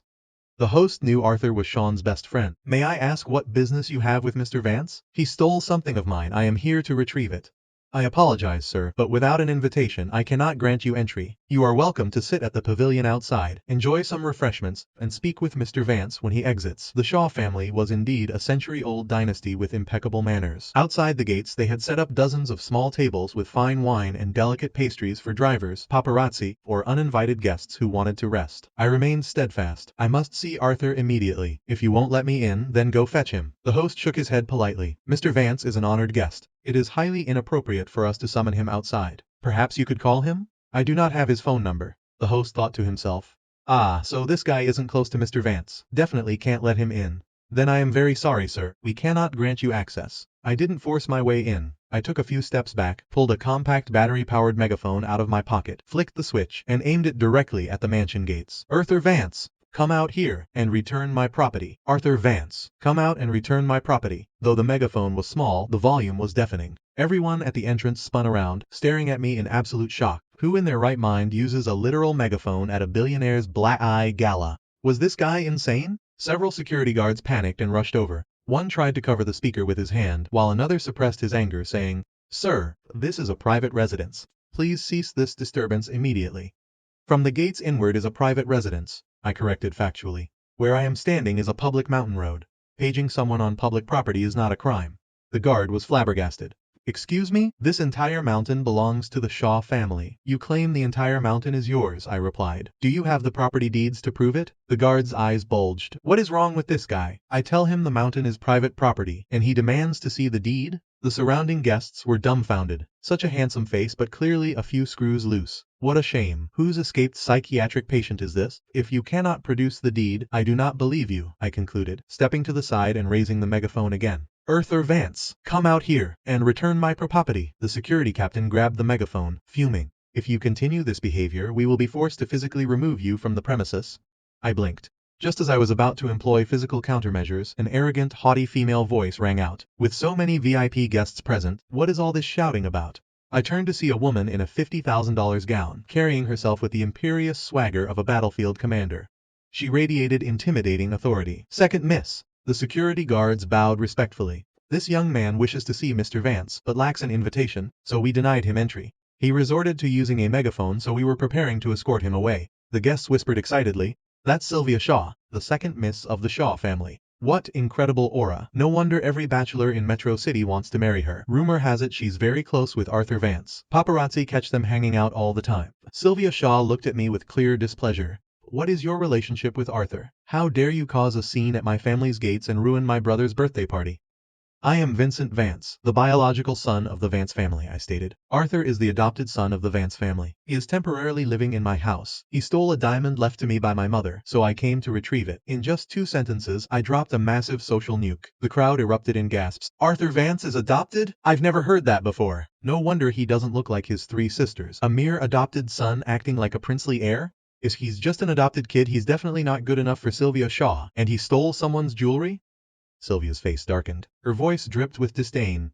"You claim Arthur is adopted. Do you have proof? He entered a mental hospital at age 10. The crowd buzzed louder. "Did I hear that right? Mental hospital? He just admitted he's from an asylum. No wonder he's acting crazy. He claims he's the biological son. Is he hallucinating? An adopted thief and a certified lunatic. The Vance family sure is entertaining." I ignored the peanut gallery and focused on Sylvia. "When I was sent to the asylum 10 years ago, my mother was not pregnant. Even if she got pregnant immediately after I left, the resulting child could not be as old as Arthur is now. Therefore, biologically, he cannot be her son. If you wish to verify this, you may examine the Vance family registry or demand a DNA test from Arthur. The truth will be evident." "You lunatic. Stop spouting nonsense." An enraged figure burst out from the mansion gates, cutting me off. It was Arthur. "I am Arthur Vance," he yelled to the crowd. His face flushed. "I am the biological son of the Vance family. When I was born there was a mix-up at the hospital, and I was taken by another family. I was only found and brought back when I was 10. Stop spreading malicious lies and ruining my reputation and my family's honor." "You are lying," I pointed out seriously. "Lying requires punishment." Arthur's face turned pale, but realizing he was on Shaw family turf, not Vance territory, he felt a surge of courage. With dozens of elite guards and high society guests around, if this psycho tried anything, he'd be thrown off the mountain. Puffing his chest, Arthur shouted, "The whole world knows I'm my parents' biological son. You're just using your mouth to slander me. On the other hand, you were locked in an asylum at age 10, which proves you're mentally defective. Who would believe the words of a madman? Even though I was placed in a psychiatric facility at age 10, I am not mentally ill," I corrected him earnestly. "I was only sent there because I was physically too small to defeat the Vance family members in combat. Furthermore, the leading psychiatric specialists have certified that I am not insane." I pulled a folded document from my pocket. "Here is my official discharge certificate and mental health clearance." The guests murmured, "Every cray person thinks they're sane." Hearing the crowd side with him, Arthur felt emboldened, but remembering the megaphone incident, he felt a deep wave of humiliation. "You psycho! What are you even doing here? Get lost!" I put the certificate and the megaphone away. As I stated, I am not crazy. Furthermore, considering today is the Shaw young master's birthday, and we are currently in a public area, I will suspend your punishment for lying. We will settle that at home. For now, hand over the red diamond my mother left me." "What mother?" Arthur cursed internally, but maintained his outraged facade. "I don't know anything about a red diamond." I pointed directly at his chest. "The diamond pendant on the necklace you are currently wearing, that is my red diamond." Arthur defensively clutched the pendant, his eyes shifting nervously. You're delusional. The Vance family gave this to me. The Vance family sure loves to lie, I sighed, pulling out my phone and opening a photo. This is a picture I took 10 years ago. Back then, I hid this exact diamond in a hollow space in my bedroom wall. You clearly moved into my room, found the hole and stole it. I didn't steal anything, Arthur shrieked. You're framing me! He honestly believed I wouldn't dare make a move in front of this massive crowd. You not only lied, but you also committed theft. When we return home, you will be penalized for both infractions. Arthur's eyes were red with fury. He desperately wanted to scream to the heavens that I was a violent psychopath. But he was terrified that if he swore, I would count it as another lie and add to his punishment. He turned to Sylvia, grabbing her arm. Sylvia, save me. Sylvia patted his hand, then looked at me coldly. You claim the diamond is yours. A 10-year-old photo is not sufficient evidence. Do you have any other proof? I knew Arthur planned to play dirty until the bitter end. I raised my voice so everyone could hear. If you hold the diamond up to the light and slowly rotate it, you will see a micro-engraving on the pavilion. It reads, "To my beloved Vincent." You can hand the diamond to me or to Miss Sylvia to inspect it right here, right now, to determine its true owner. Arthur's heart plummeted into his stomach. It has an engraving? He had never noticed. He had messed up. What was he going to do? If they actually inspected it in front of the crowd and proved he was a thief, his reputation in high society and the entertainment industry would evaporate instantly. Deploying his ultimate weapon, he burst into tears, clutching the diamond to his chest and sobbing as if his heart was breaking. This diamond represents my parents' pure love for me. How can I hand it over to be scrutinized just because of the baseless ravings of a madman? That is an insult to my parents' love. You wear the diamond on your neck precisely for others to look at it, I countered logically. Now that you are crying and refusing an inspection, it clearly indicates a guilty conscience. Truthfully, there was no micro-engraving on the diamond, but since Arthur didn't know I was lying, I wasn't technically lying. Or something like that. Regardless, Arthur was a coward. He would never take the gamble. The guests began whispering again, casting suspicious glances at Arthur. Just let her look at it. It's not like it'll vanish. Why is he overreacting so much? Sylvia hesitated for a few seconds. Arthur quickly interrupted her thoughts, clinging to her arm and sobbing, Sylvia! He's a certified lunatic. We can't let a crazy person dictate our actions. If you want to know if the diamond is mine, just call my parents. Why waste breath arguing with a psycho? I stopped talking. I simply tilted my head back and stared intensely up at the night sky, utterly motionless. The crowd grew confused. What is he doing? Did his nose start bleeding? Suddenly, I pointed straight up. What is that? Instinctively, everyone including Arthur and Sylvia, whipped their heads upward. Moving faster than a striking viper, I lunged forward, grabbed the pendant on Arthur's neck, and gave a sharp, precise yank. The chain snapped, and the diamond fell perfectly into my palm. Arthur gasped, grabbing his suddenly bare neck. My necklace! He shrieked. Vincent, you Pasico! You dared to rob me? He wanted to scream, I'll kill you, but realistically did he have the physical stats for that? Furthermore, his meticulously crafted persona was that of a gentle, harmless, fragile flower. How could he launch into a street brawl at a high society gala? So he resorted to his classic move. His legs went weak, he collapsed onto the pavement, and bawled his eyes out. My necklace! The necklace my parents gave me. Because his features were naturally soft and delicate, crying like this genuinely made him look incredibly pitiful, eliciting a wave of sympathy from the onlookers. Sylvia's heart ached for him. She knelt down and helped him up. Arthur, don't cry. It's just a red diamond. I'll buy you a bigger, better one tomorrow. Arthur sniffled. I don't want a new one. That was a gift from my mother. It's the most precious diamond in the world to me. I only want that one. Obviously, he could afford a bigger diamond, but this specific stone had an exquisite cut that perfectly matched his aesthetic. He couldn't bear to lose it. More importantly, seeing me successfully reclaim what was mine made his blood boil. He couldn't let me win. All right, Sylvia promised. I'll get it back for you. She stood up and commanded, Vincent, return the diamond to Arthur immediately. Otherwise, she looked around and realized I was already 20 meters down the road, casually walking away. I hadn't heard a single word of their touching melodrama. I was giving her zero face. Infuriated, Sylvia screamed, Guards, stop him! Do not let him leave until he hands over the diamond. Over a dozen elite Shaw security personnel sprinted forward, forming a human barricade in my path. I looked at them, my expression dead serious. If you block my path, you will suffer severe physical trauma. The guards sneered. Does this psycho think he's the main character of an action movie? Arthur watched from behind, his heart soaring with malicious glee. The Shaw family employed the absolute best private military contractors in the country. These men were just a fraction of their elite force. There was no way I could fight my way through them. I didn't say another word. I casually slipped my hand into my pocket. A brutal clash was imminent. Right at that exact second, a lazy, suffocatingly arrogant voice echoed from behind the wall of guards. Get the hell out of my way, the crowd thought. Who on earth has the audacity to act this arrogant at the gates of the Shaw estate? Everyone turned toward the voice and gasped in unison. A young woman stood there. She wore oversized aviator sunglasses that covered half her face, but her porcelain skin, towering height, endless legs, and overwhelming aura were impossible to ignore. Not a single A-list actress or high society heiress present could hold a candle to her sheer presence. Sylvia Shaw felt an inexplicable surge of irritation looking at this woman in sunglasses. Who are you? What are you doing at my house? The woman in sunglasses didn't even acknowledge Sylvia. She simply raised a long leg and delivered a devastating front kick to the guard standing directly in front of her.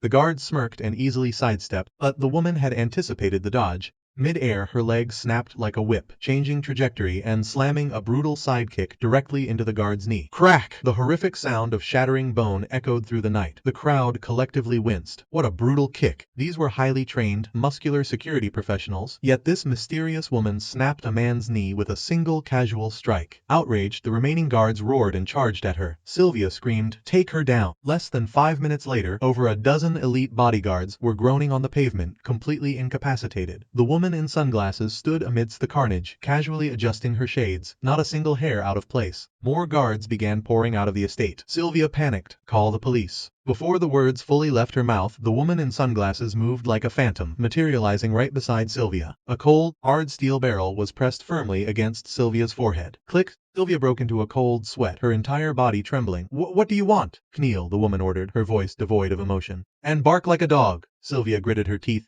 "In your dreams." 1, 2, 3, the woman began counting. Sylvia was shaking uncontrollably. I'm warning you. Don't do anything stupid. Somebody save me. I don't want to die." She squeezed her eyes shut and let out a terrified, pathetic scream. Silence descended upon the estate. Sylvia thought, am I dead? She cracked an eye open. The woman was still standing there, the gun still pressed to her head. Only then did Sylvia realize the click she heard earlier was just the woman mimicking the sound with her mouth. It wasn't a real gunshot. "If you don't kneel, the next sound will be real," the woman stated coldly. Even through the dark lenses, Sylvia could feel the terrifying, homicidal aura radiating from the woman's eyes. She didn't dare call the bluff. If she lost this bet, she wouldn't just lose her life, she'd lose her billionaire inheritance and all her glory. "I'll kneel." Sylvia bit her lip so hard it bled, dropping to her knees on the pavement. A wise person knows when to yield. She would find an opportunity for revenge later. The woman lightly kicked Sylvia's shoulder. Bark! Swallowing her immense pride and humiliation, Sylvia squeezed out a quiet, "Woof! Woof! That doesn't sound like a dog. Do it again." As Sylvia opened her mouth to comply, the captain of the guard finally found his voice. "Miss, please remain calm. There are many witnesses here. If you fire that weapon, you won't escape. Whatever your demands are, we can negotiate." "Who the hell are you to negotiate with me?" the woman replied icily. The captain was about to mention that the police were already en route, but the Shaw family's head butler sprinted out of the gates, gasping for air.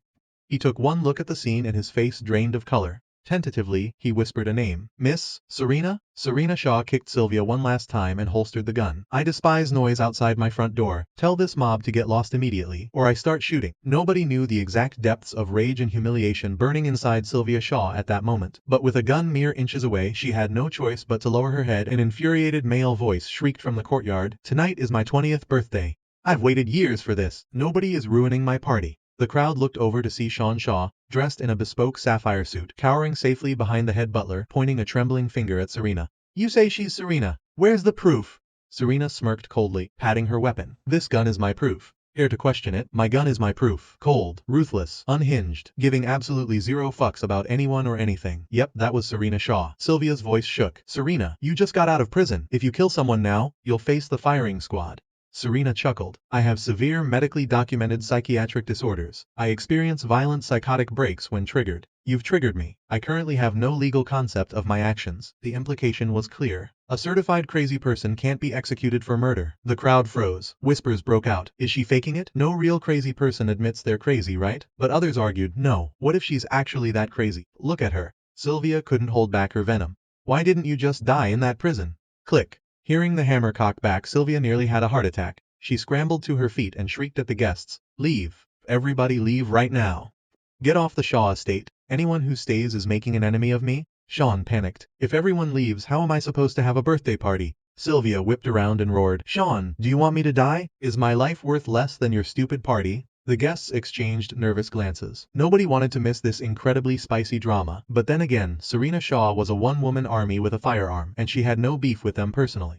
Sylvia added fuel to the fire. She killed 3 people when she was 14. Taking out 30 people today would be nothing to her. Do you think she only has one gun? For all we know, she has grenades strapped to her chest. She's looking at all of you. You're packed in here tight. If she starts shooting blindly, a stampede will happen. You might get trampled, or a stray bullet might ruin those pretty faces. Are you not afraid? That did it. The influencers, models, and actors who relied on their looks for a living immediately grabbed their assistants and sprinted for their cars. Once the first group broke, the rest followed like sheep. Within 5 minutes, the grand entrance of the Shaw estate was a ghost town. Looking at the meticulously planned, multi-million-dollar gala ruined before it even began, Sean burst into tears. But he didn't dare wail too loudly. Since childhood, he had feared Serena like a mouse fears a cobra. He desperately craved her attention but was terrified of her cold, razor-sharp cruelty. Now he could only stand there and silently weep. Even more terrified than Sean was Arthur. Taking advantage of the chaos, Arthur noticed that I had vanished. He screamed internally, "How did that psycho get away? He stole my diamond. If I don't get it back tonight, I'll never see it again." Knowing my personality, Arthur shuddered to think how I would torture him when he eventually went back to the Vance estate. The image of Yvonne tied to the gate, covered in mosquito bites, flashed in his mind. He hid behind a large decorative pillar, pulled out his phone, and called the eldest sister, Jessica Vance. "Eldest sister, when are you coming home? I'm at the Shaw estate." Vincent crashed the party. He falsely accused me of stealing his diamond, then literally robbed me. He ruined Sean's birthday. He snapped a quick photo of the weeping Sean and the deserted Shaw gates, sending it to Jessica for dramatic effect. He also said he's going to teach me a brutal lesson when I get home. I'm too scared to go back. "Sister, you're coming home tomorrow, right? I'll just sleep at the Shaw estate tonight." Just as he hung up, a fleet of police cruisers arrived, sirens blaring. They surrounded Serena, weapons drawn. Arthur and Sean hugged each other behind the pillar, their hearts pounding in their throats. Watching an action movie shootout was fun. Being in the crossfire was a nightmare. Their legs felt like jelly. Serena smiled, slowly raising her hands. "Officers, please don't be tense. It's just a toy." Using only her bare hands, she snapped the gun in half, tossed the pieces onto the pavement, and ruthlessly stomped them into plastic shards. "You can search me. I carry no lethal weapons." She stood with her arms raised, looking as innocent as a schoolgirl. An officer patted her down, shook his head, and reported, "Clean." The other officers lowered their weapons and began taking statements. Serena handed over her passport and ID. Taking off her sunglasses, she revealed a face so breathtakingly beautiful it almost didn't look human. The officers were stunned, but a quick glance confirmed her identity. She shared distinct facial features with Sylvia and Sean. She was undoubtedly a Shaw. The situation was quickly de-escalated. The entire mountain was Shaw private property. Serena had been blocked from entering her own home by private security contractors. She fought back, injuring them, but the injuries were treatable. Serena agreed to cover all medical expenses. The security firm, eager to keep the billionaire Shaw family as clients, decided not to press charges. As for the altercation between Serena and Sylvia, the police chalked it up to a domestic sibling dispute and declined to intervene further. After issuing a stern verbal warning, which Serena accepted with a polite nod and a promise to behave, the police departed. The estate returned to dead silence. Serena let out an exaggerated yawn and strolled past the stunned family members toward the front doors. "I'm exhausted. I need to rest. Do not disturb me." Sylvia glared at Serena's retreating back, her eyes practically shooting venom. 10 years ago, Serena's sheer brilliance had suffocated Sylvia, making her feel inferior. 10 years later, on her very first day back, Serena had humiliated Sylvia in front of the entire city's elite. Sylvia wished Serena had died on that island. If Serena hadn't returned, the Shaw conglomerate would eventually be hers, and even if she had to fulfill the arranged marriage to the psycho Vance Heir, she wouldn't have minded. That psycho was absurdly handsome, way better looking than Arthur anyway. Sylvia felt a twinge of bitter jealousy. Why did Serena get to be engaged to that psycho, while he was such a formidable, untouchable figure? While she was busy cursing Serena in her head, a maid came running out in a panic. "Second miss, the eldest miss just smashed the door to your bedroom. She threw all your belongings out the window." "What?" Sylvia shrieked, her hair practically standing on end. "That psycho bitch, that demented freak, she dares steal my room? I'll kill her!" Sylvia charged into the mansion like a woman possessed. Watching from his hiding spot, Arthur chuckled darkly. Well, doesn't this scene look familiar? Seeing Sylvia throw a tantrum made him feel a twisted sense of validation. He wasn't the only one suffering tonight. Meanwhile, back at the Vance estate. Bang, bang, bang! "You psycho! Open the door and give me my diamond back. If you don't, I'm fighting you to the death right now." Seeing that the Shaw estate was descending into its own civil war, Arthur had decided to sneak back home. The moment he arrived, he started banging on my bedroom door. I lazily opened the door. "What is it?" Arthur grabbed my collar, screaming, "Give me my diamond back." I looked at him seriously. "That is not your diamond. Why do you insist on lying? If no one is going to teach you a lesson, I suppose I must take on the arduous task myself." Arthur swallowed hard, taking 2 steps back. Even if you say I'm lying, that diamond is mine. If you have the guts, beat me to death. I wasn't in a rush to get physical. I asked, where is the painting that hung over the hole where the diamond was hidden? Arthur thought for a second, then sneered arrogantly. You mean that piece of trash drawing? I burned it. My usually expressionless face, already devoid of much color, suddenly drained into a cold monochrome mask. The air around me dropped 10 degrees. Where did you burn it? Arthur smirked triumphantly. Right here. I took it down and set it on fire immediately. Smack! Smack! Before he could even process the movement, a vicious backhand connected with his left cheek, sending him spinning 2.5 times to the right. The pain was like hot needles piercing his skin.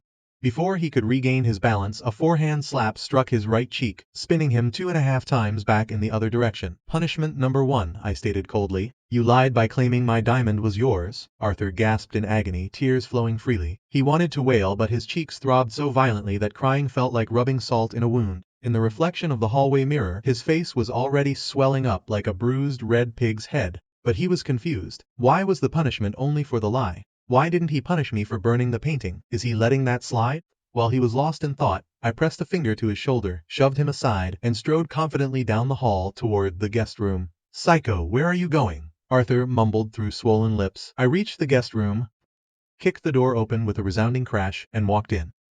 Arthur, clutching his throbbing face, stumbled after me. He watched in horror as I threw open the closet doors, grabbed armfuls of his designer clothes, and hurled them onto the floor. What are you doing? He shrieked in agony. You burned something precious to me, I replied icily. I am burning something precious to you. Arthur's face turned white as a sheet. He watched helplessly as I tossed his clothes, then his limited edition luxury bags, his hypebeast sneakers, and his expensive jewelry into a massive pile in the center of the room. He wanted to curse at me, but his swollen mouth wouldn't cooperate.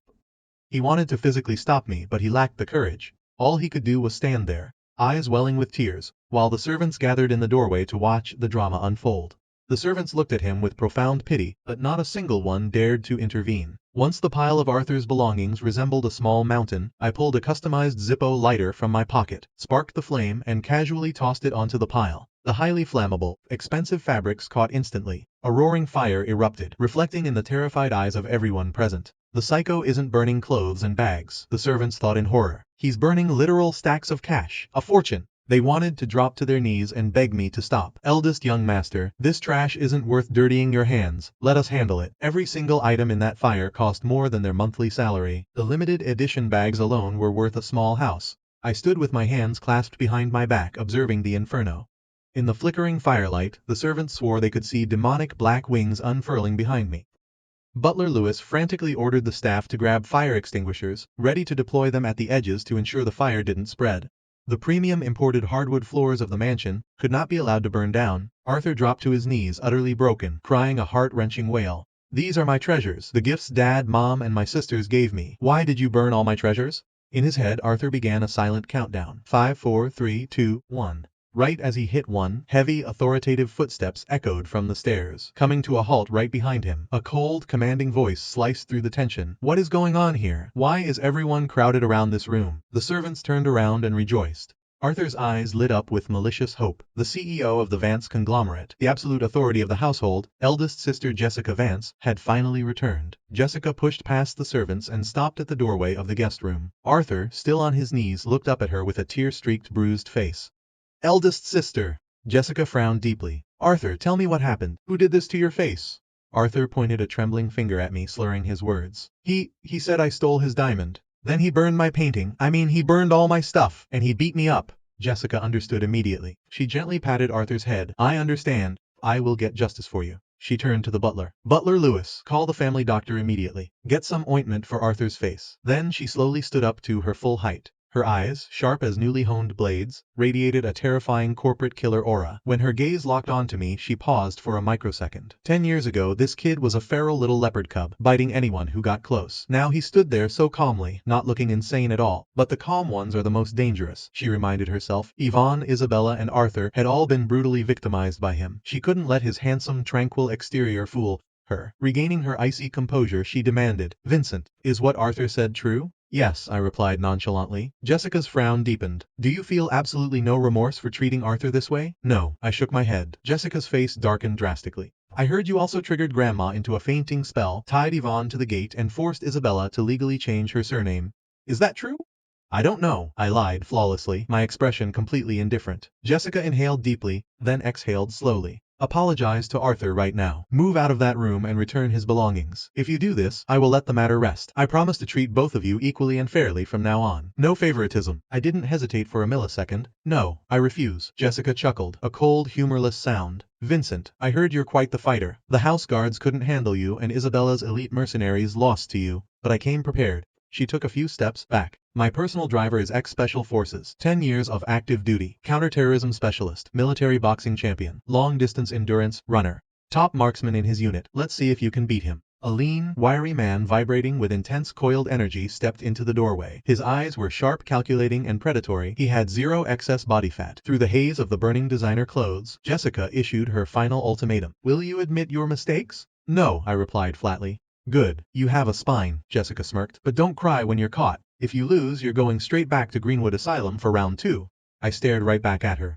If you fail to capture me, I will send you to the mental hospital. The servants collectively gasped, sucking in a massive breath of cold air. In all their years working for the Vance family, they had never heard anyone speak to the eldest miss like that. The CEO of the Vance conglomerate, the wealthiest titan in Sugar City, a domineering boss whose word was law. Anyone who dared challenge her ended up utterly destroyed. Just how insanely arrogant was this psycho to make such a threat? Jessica barked the order. Wolf, take him down. She gave Wolf a subtle look, signaling him to hold back slightly. Don't actually cripple the kid, just subdue him. Wolf understood. He cracked his knuckles loudly, stepping forward with a provocatively casual stance. I didn't react. I simply reached a hand into my pocket. Careful, Arthur, remembering his own trauma, shouted despite the pain in his jaw. He has a little hammer in his pocket. The moment the warning left Arthur's lips, my trusty small hammer flew through the air like a silver bullet. Wolf's combat instincts flared. He easily dodged the projectile, but he didn't anticipate that my other hand had already drawn a second weapon. A 16-inch steel baton, thick as a thumb, topped with a heavy steel sphere the size of a goose egg covered in vicious metal spikes. I thrust the spiked mace forward, burying the spikes directly into Wolf's right forearm. HH. The crowd couldn't track the movement. It looked like Wolf had lunged at me and accidentally impaled his own arm on the spikes. Given my speed and strength, the spikes sank deep into the muscle. The sheer agony was unimaginable. As Wolf doubled over, clutching his bleeding arm and stumbling backward, I closed the distance instantly and delivered a brutal, crushing kick to his kneecap. Snap! The bone fractured loudly. Wolf groaned, collapsing to the floor. I smoothly retracted the spiked mace and rained a flurry of calculated strikes down upon Wolf's remaining good arm. I didn't stop until his left arm was battered, bloodied, and completely immobilized. One knee shattered, both arms effectively neutralized. Even a hardened Special Forces veteran couldn't fight back from that. I held the bloody mace loosely at my side, my eyes locking onto Jessica Vance. Her face was a mask of absolute horror. Are you still planning to capture me? I asked coldly. Jessica was paralyzed. She had assumed Wolf would spar with me for at least 20 rounds before effortlessly pinning me down. She never imagined Wolf would be brutally dismantled before he could even mount an offense. Wolf coughed, forcing a painful smile. I apologize, Miss Vance. He's too fast. I severely underestimated him. Wolf had lost spectacularly. I was faster, ruthless, and struck with lethal intent from the very first millisecond. Wolf had looked down on me. He held back, thinking he was dealing with a temperamental teenager. That arrogance cost him dearly. Though Wolf didn't say it aloud, Jessica realized the truth. Years of serving as a chauffeur in the peaceful corporate world had dulled Wolf's edge. Even if he had gone all out from the start, he probably still wouldn't have beaten this monster. Jessica clenched her fists, an intense internal battle raging in her mind. She worked out daily. She knew Krav Maga, judo, horseback riding, and combat shooting. But I had already clasped my hands behind my back, stepping casually over the smoldering pile of Arthur's clothes, walking slowly toward her. The firelight cast dancing shadows across my flawless pale skin. My expression was perfectly neutral. No joy, no sorrow. I looked like a marble statue coming to life. Yet to everyone in the hallway, I looked like a demon stepping out of hellfire. Jessica glanced at Arthur, her eyes conveying a silent apology. Arthur, I'm sorry. Arthur, eyes welling with tears, shot back a desperate pleading look. Don't leave me here to die. Fight him, Arthur thought furiously. I have no blood ties to this family. If I stay here now he might actually kill me. Are you really going to abandon me? Butler Lewis whispered urgently. Eldest miss, you should retreat. The eldest young master's mind is unique. He keeps his promises. If he said he's going to capture you, he's not joking. Leave now, gather a larger security team, and come back. It won't be too late. Jessica's logical CEO brain knew that retreating was the tactically sound decision. Live to fight another day. She looked at Arthur. Arthur, hang in there. I'm going to get back up. I'll be back tonight to save you. She turned swiftly and power walked toward the grand staircase. The servants immediately formed a human wall across the hallway, attempting to buy their boss time to escape. Suddenly, I pulled a heavy object from my pocket and hurled it at Jessica's retreating back. Thud! Jessica collapsed onto the carpet like a puppet with cut strings. The crowd gasped in pure terror. The eldest miss had been struck squarely in the back of the head by a solid iron ball the size of a tennis ball. Thank God I hadn't thrown it from further away, or her skull would have caved in. The eldest young master's pockets are like a video game inventory of medieval weaponry. No wonder he always wears those baggy cargo pants. As panic erupted, I smoothly bypassed the wall of frozen servants, walked over to the unconscious Jessica, and placed my foot firmly on the back of her neck. I pulled out the beat-up old smartphone and dialed a number. Director? Yes, it's me. My sister is exhibiting signs of severe mental instability. She requires immediate treatment. Send a transport van to the Vance estate right away. I have already subdued her. We'll start with a 1-month involuntary hold. If she doesn't show improvement, extend it. Email me my health clearance report. Also, I will personally prescribe her medication regimen. I guarantee a full recovery. I hung up and pocketed the phone. I looked up. The entire household was staring at me with expressions of apocalyptic horror. Why are you looking at me like that? I asked genuinely. The servants covered their mouths, shaking their heads frantically in sheer terror. Even Arthur had clamped his swollen lips shut, too terrified to even breathe loudly. That was Greenwood Asylum. I just told the director that whoever I send in must be kept there, and I was sending the CEO of the Vance conglomerate, the wealthiest and most powerful woman in Sugar City. This was utter madness. Seeing no one answer, I didn't press the issue. I pulled a roll of heavy-duty zip ties from my pocket, securely bound the groggy Jessica, and dragged her by the collar toward the front doors. The transport van from Greenwood will take 4 or 5 hours to arrive, I announced to the room. She can wait by the door. If she gets hungry, someone feed her. I yawned, stretching my arms. I'm hungry. Bring my breakfast upstairs. The servants, trembling with fear, didn't dare utter a word of protest. They merely nodded furiously. Yes, young master. Right away, young master. On the floor, Wolf painfully dragged himself toward his fallen phone, dialing 911. But instead of a ring, he heard a flat beep beep beep. He looked up in confusion. My voice drifted down from the top of the stairs, cold and clinical. After I made my call, I activated a signal jammer. I have severed all internet and cellular connections to the estate. None of you are leaving this property. But don't worry, the family doctor is already on his way for Wolf. Jessica, finally regaining a sliver of consciousness, thrashed weakly against the zip ties. You psycho! You absolute freak! Do you know locking me in an asylum is kidnapping? It's illegal, I replied calmly. Whether it is illegal is not for you to decide. The courts decide that based on psychiatric evaluations. The doctors decide if you are insane. If the doctor says you are crazy, you are crazy. You sick bastard, Jessica screamed, her polished CEO persona entirely shattered. You dare lock me in an asylum? Dad and the board of directors will annihilate you. Don't get cocky. You'll slip up, and when you do, this family will lock you back in that hellhole until the day you die. She glared at the terrified servants. And you accomplices? You dare help him illegally detain the CEO of the Vance conglomerate? Aren't you afraid I'll bulldoze that pathetic asylum to the ground when I get out? My disappearance will make the news by tomorrow. The police will raid this house. Just as she hit a crescendo, I walked back down the stairs and shoved a dirty dish rag into her mouth. I yawned again. You are too loud and too ugly. No breakfast for you. We will discuss this after you've had a nice long vacation at the asylum. I swept my gaze across the paralyzed staff. Everyone, return to your duties. Do not disturb me. If anyone attempts to flee the estate, I will send you to the asylum with her. The servants shuddered, instantly extinguishing any heroic thoughts of sneaking out to call for help. Arthur quietly slinked back into his guest room. Staring at his swollen, pig-like reflection in the mirror, his heart sank into an abyss of despair. He had meticulously timed his confrontation with me, hoping Jessica would arrive exactly when I was beating him up. He wanted the eldest sister to witness my brutality and his tragic victimization, sparking a war that would end in my destruction. Who could have predicted that the legendary, ruthless CEO of the Vance family was so utterly useless? She didn't even last 10 minutes. What a piece of trash. Now he had suffered a brutal beating for absolutely nothing. He wanted to call his parents, but the signal jammer was active. He could only curse them all to hell in his mind. Just then, an unmarked white utility van pulled through the rear service gates of the Vance estate. The side door slid open, and a team of individuals dressed in head-to-toe, white scrubs and surgical masks piled out. With practiced terrifying efficiency, they pinned the thrashing Jessica to a stretcher. A psychiatrist in a crisp white coat shined a penlight into Jessica's frantic eyes, asked a few standard questions, and then loudly proclaimed, "The patient is suffering from severe paranoid schizophrenia with extreme violent tendencies. Immediate intensive inpatient treatment is required." I signed the involuntary commitment papers as the acting head of the household. The orderlies hauled Jessica into the back of the van. Through the muffled dish rag, Jessica shrieked like a banshee. Vincent, you wait. This family will not let you get away with this. Your luck will run out. You'll end up rotting in that asylum forever. And you fake doctors. I'll destroy you all. The psychiatrist casually produced a syringe and injected a heavy sedative into her arm.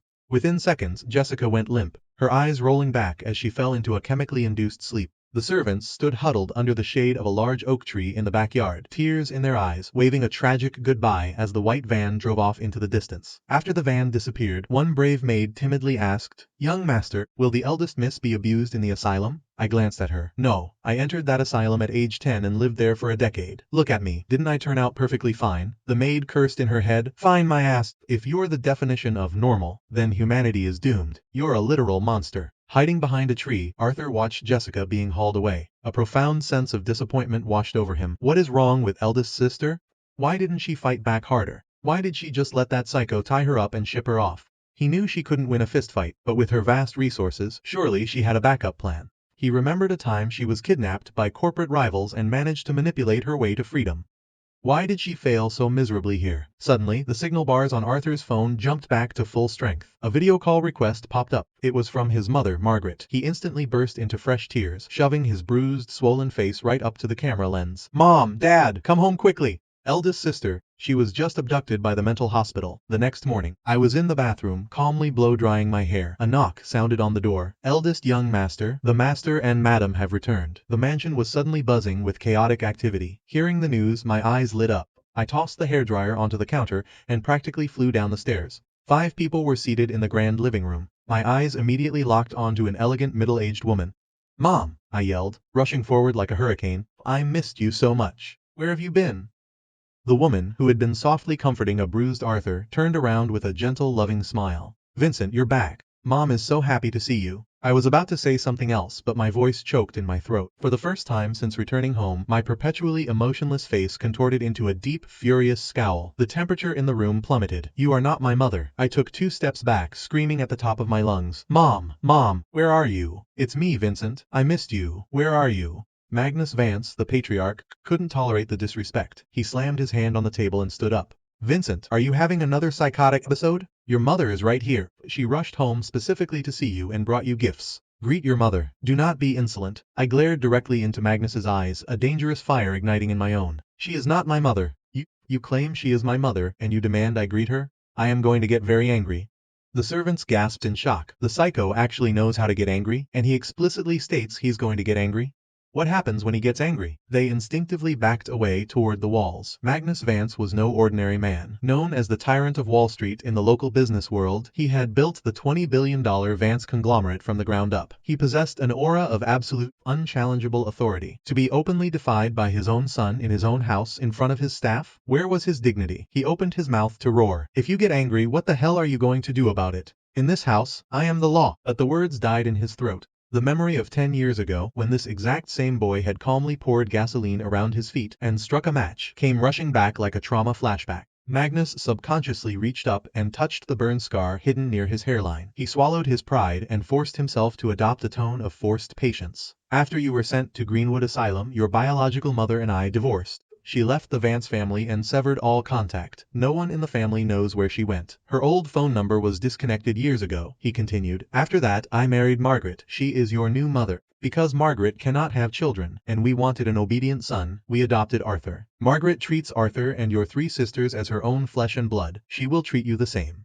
Margaret stood up gracefully, her voice dripping with maternal warmth. "Vincent, come say hello. I've heard you are so smart and handsome. I've been waiting for our family to reunite. Now that you're home, I am so happy. I promise to take wonderful care of you." She extended a soft, perfectly manicured hand. I completely ignored her. I kept my eyes locked on Magnus. "I only returned to this house because my mother told me to. She said you knew where she was. I will leave immediately to find her." Magnus flared up, slamming the table again. "I already told you.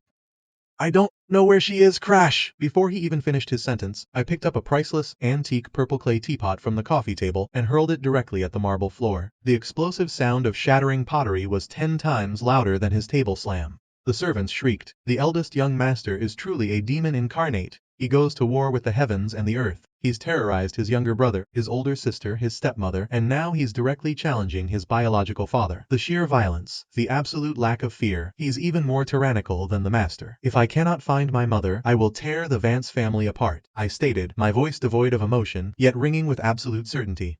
If anything has happened to my mother, I will bury the entire Vance family alongside her. Despite my expressionless face, every single word felt like an unbreakable decree. Margaret, Arthur, and Grandma Vance, who had all been weeping dramatically to garner sympathy, instantly stopped crying. The sheer malice in my voice froze the tears on their cheeks. They knew this psycho wasn't bluffing. When he said he'd bury the family, he meant it literally. Magnus, though not easily intimidated, felt his eyelid twitch uncontrollably. He wanted nothing more than to beat this unfilial bastard to a pulp, but he restrained himself, taking 5 deep breaths to forcefully calm his racing heart. "Promise me one thing," Magnus said slowly, "and I will help you find your mother." I didn't reply. Arthur, sensing an opportunity, tugged on Magnus's sleeve, looking pitiful. "Dad, Mom is crying. You should comfort her," Magnus snapped. "Shut your mouth. I am discussing vital family business with your older brother. It is not your place to interrupt. Say one more word and I'll throw you out. Go back to your room."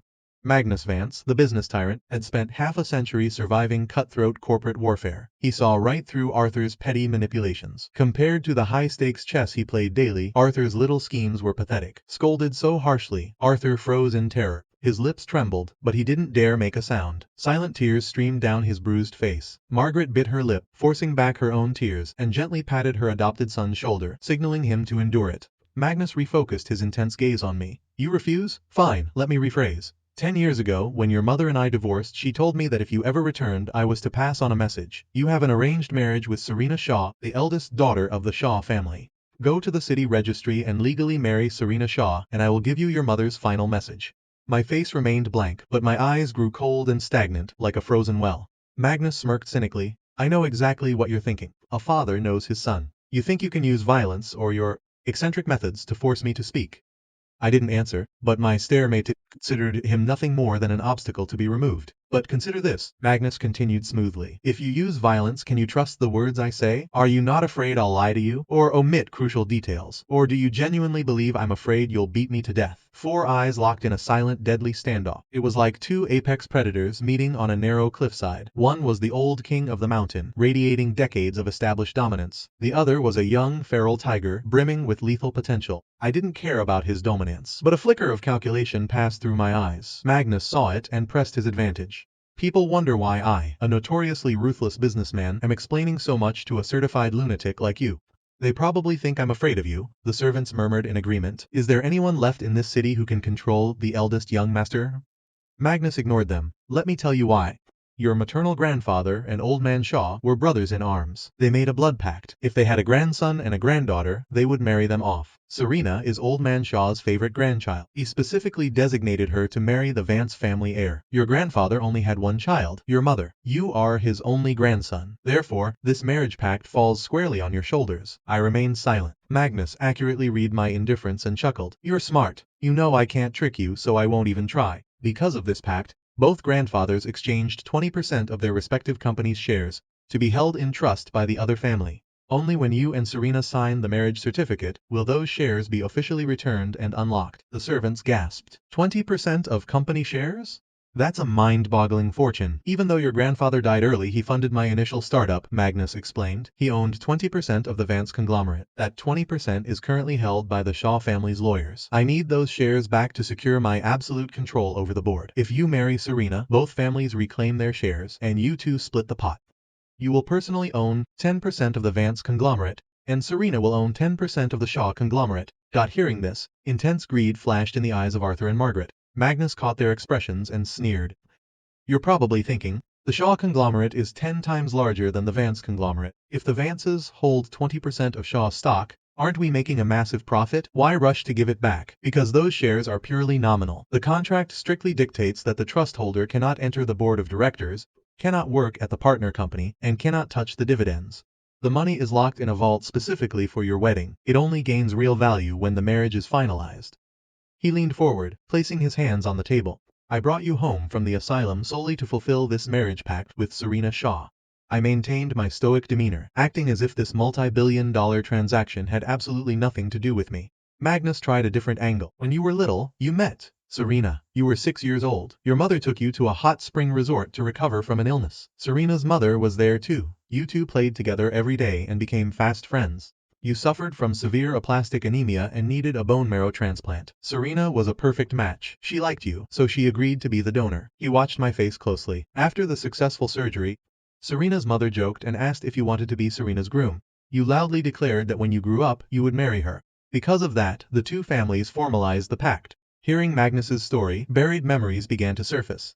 I remembered a beautiful but aloof older girl. I used to follow her around like a shadow. Even though she found me annoying, she patiently taught me things. She taught me computer programming and basic hacking skills. She would look at me in surprise and call me a genius, the smartest kid she'd ever met. Every time she praised me, I felt incredibly happy. After my severe illness, my memories grew hazy, but I distinctly remembered that older girl petting my head, her voice surprisingly warm as she said, "Little Vincent won't die. I'm here. Once you're better, I'll take you horseback riding." Her voice had made me feel incredibly safe. So that girl was Serena Shaw, I thought to myself. But I didn't let my realization show. I spoke with icy detachment. I will meet with Serena Shaw. I will thank her for saving my life when I was a child. But I reject this arranged marriage. I will find a way to compensate her for the bone marrow.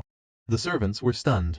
The eldest young master truly is a cold-blooded sociopath, rejecting a billionaire heiress and a childhood savior without batting an eye? Magnus's temples throbbed. Fury and ruthlessness flared in his eyes. He was clearly nearing the end of his very short fuse. Arthur timidly raised a hand. "Dad, can I say a few words?"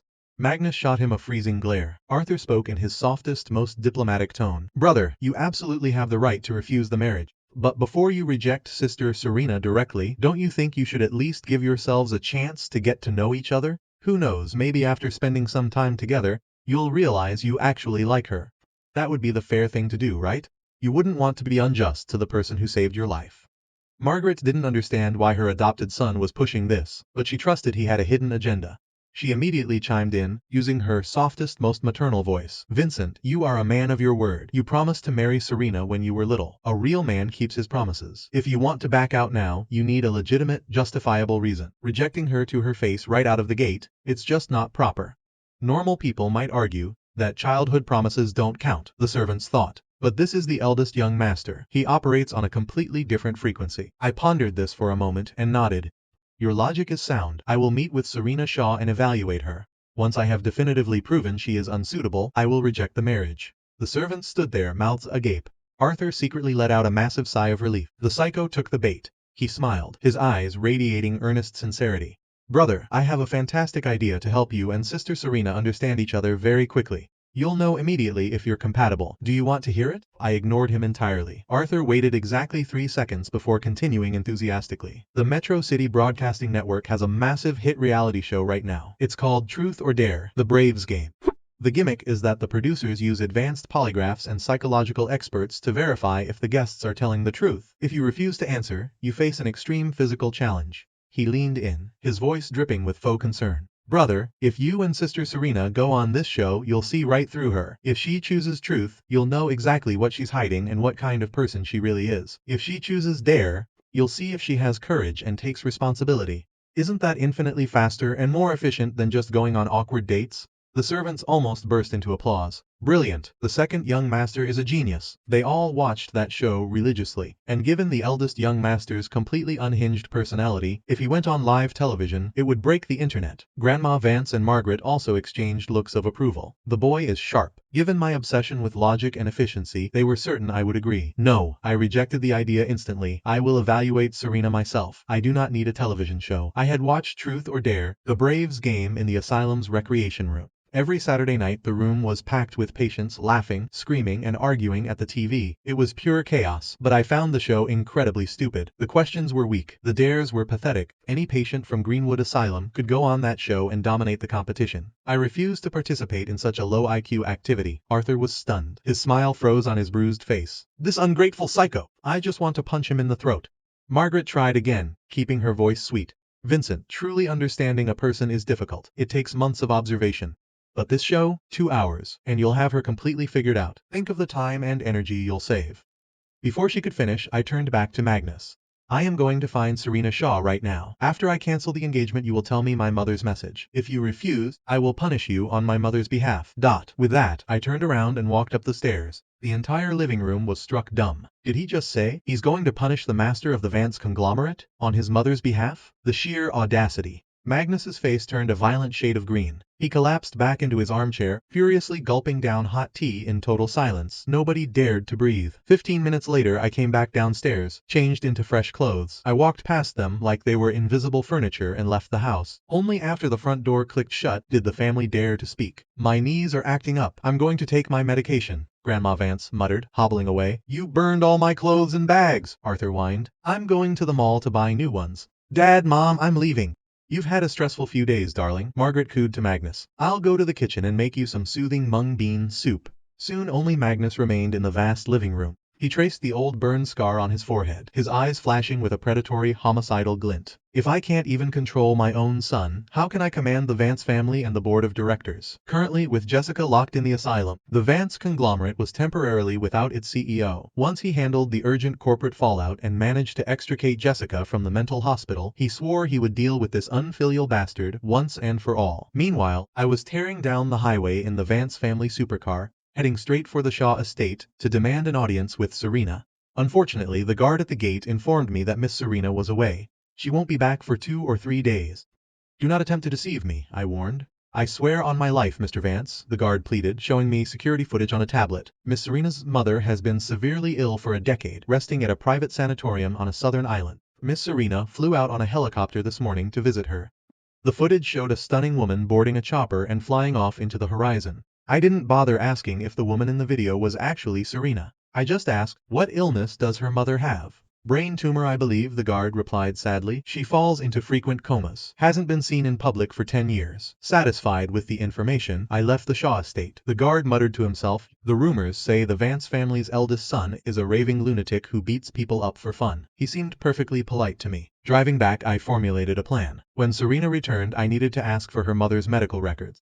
If I could cure her, it would be the perfect way to repay the life debt for the bone marrow.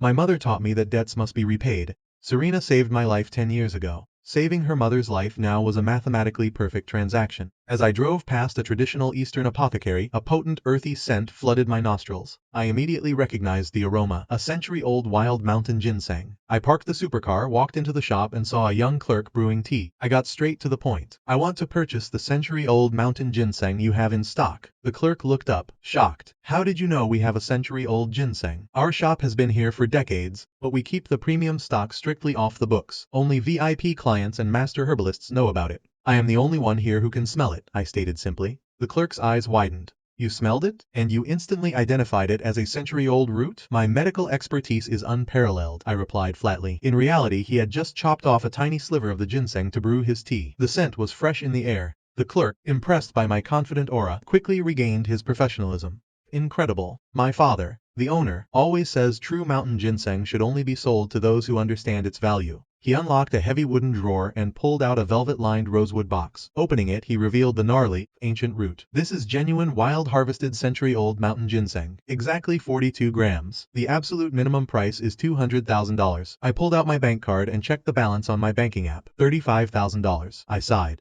$200,000 wasn't actually expensive for a root of this caliber, but in the asylum, room and board were fully covered. I had no expenses and no income. The $35K was just accumulated allowance and lucky money from a decade ago. I could easily demand the money from Magnus, but my mother had taught me to be independent. Now that I was 18 and not enrolled in school, I needed to generate my own income. The clerk saw me frown. Are you certain you wish to purchase it, sir? Can I leave a deposit? I asked. I will return to pay the balance and collect the item once I have secured the full $200,000. The clerk nodded. Of course, we can hold it for 1 month. You may claim it any time within that window. I transferred a $30,000 deposit, signed a receipt, and walked out. Driving back, I brainstormed methods for rapid wealth generation. By the time I returned to the Vance estate, it was dark. Magnus, Arthur, and Margaret were nowhere to be found. Only 4 security guards and a few servants with bruised faces were lingering in the lounge, playing cards. I walked up to them. What profession generates wealth the fastest and easiest? One of the guards blurted out without looking. Easy. Become a sugar baby for a billionaire or start selling. Selling what? I asked. The guard looked up, saw my face, and nearly had a heart attack, dropping his cards on the floor. The others scrambled to their feet, bowing frantically and apologizing. I ignored their panic. Selling what makes easy money? The 4 men stood frozen. One guard timidly asked, Young master, are you in desperate need of cash? Yes. I require $200,000 immediately. If you need money, just ask the master. The Vance family has billions. I am aware, but I wish to generate my own capital. If the Vance family goes bankrupt or is utterly destroyed in the future, I must ensure my financial stability. The guards stared at me in horror. Is he predicting the downfall of the Vance family, or is he actively planning to destroy it himself? A maid named Tanya pulled out her phone, desperate to change the terrifying subject. Young master, live streaming. Live streaming is the fastest way to make money right now, especially for someone as incredibly handsome as you. If you just sit in front of a camera and lip sync or wink, people will throw money at you.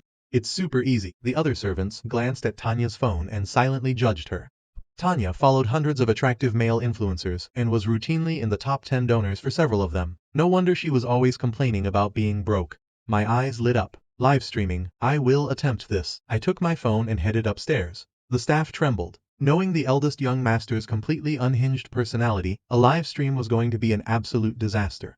The sheer chaos he would unleash upon the internet, they broke into a cold sweat, just thinking about it. Back in my room I downloaded the popular Tomato live streaming app and registered an account. It took me 15 minutes to figure out how to start a broadcast. What should I stream? I wondered. Back at the asylum, the security guards loved watching gaming streams. I hadn't finished my playthrough of Black Myth Wukong yet. Perfect. I propped my phone up against a water bottle on my desk, pointing the camera at my profile, then turned to my high-end gaming PC and launched the game. I immediately began a flawless, absolute slaughter of the in-game bosses. 3 minutes later, a random user scrolled into my room with 0 viewers. Catching a glimpse of my side profile, the user instantly dropped a little star donation and started typing frantically in the chat. Holy mother of God! I just found a wild 100% natural, unplastic surgeried god-tier handsome guy. The user immediately spammed the link to their friends and followers. Within minutes, a flood of curious viewers poured into the room. Initially, they just came to gawk at the pretty face, but soon they were mesmerized.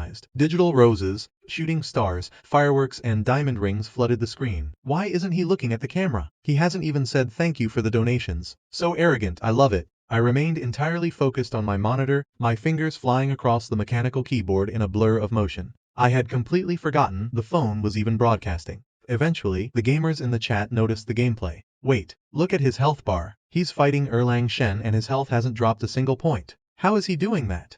Are you blind? I've been watching for 3 minutes and I can't look away. He perfect dodged every single one of Erlang's attacks. Has anyone ever seen mechanics this cracked? Not even professional esports players are this godlike. The chat went nuclear. This guy's mechanics are insane. Someone tag the major esports orgs to recruit him. With a face like that, he shouldn't be playing games, he should be in Hollywood. An executive from a top-tier talent agency joined the stream. The viewer count skyrocketed past 50,000. Talent scouts were desperately spamming my DMs with contract offers. Some internet sleuths realized my account was brand new, created just 20 minutes ago. As I remained completely oblivious to my sudden internet fame, skeptics began to theorize. He's only showing his side profile. What if the other half of his face is deformed? Yeah, maybe he has a massive scar or something. Just then, the giant defeated text appeared on my monitor as Erlang Shen fell. I hadn't taken a single point of damage the entire boss fight. The viewers lost their collective minds. Screw eating out tonight, I'm donating my entire dinner budget to this guy. Virtual sports cars, yachts, and rocket ships blasted across my phone screen in a continuous loop of expensive animations. I stretched my arms, closed the game and shut down the PC. I picked up my water glass, intending to take a sip, when I finally remembered the live stream was still running. I leaned in, my full flawless face filling the camera frame. I squinted, checking the total revenue generated from the digital gifts.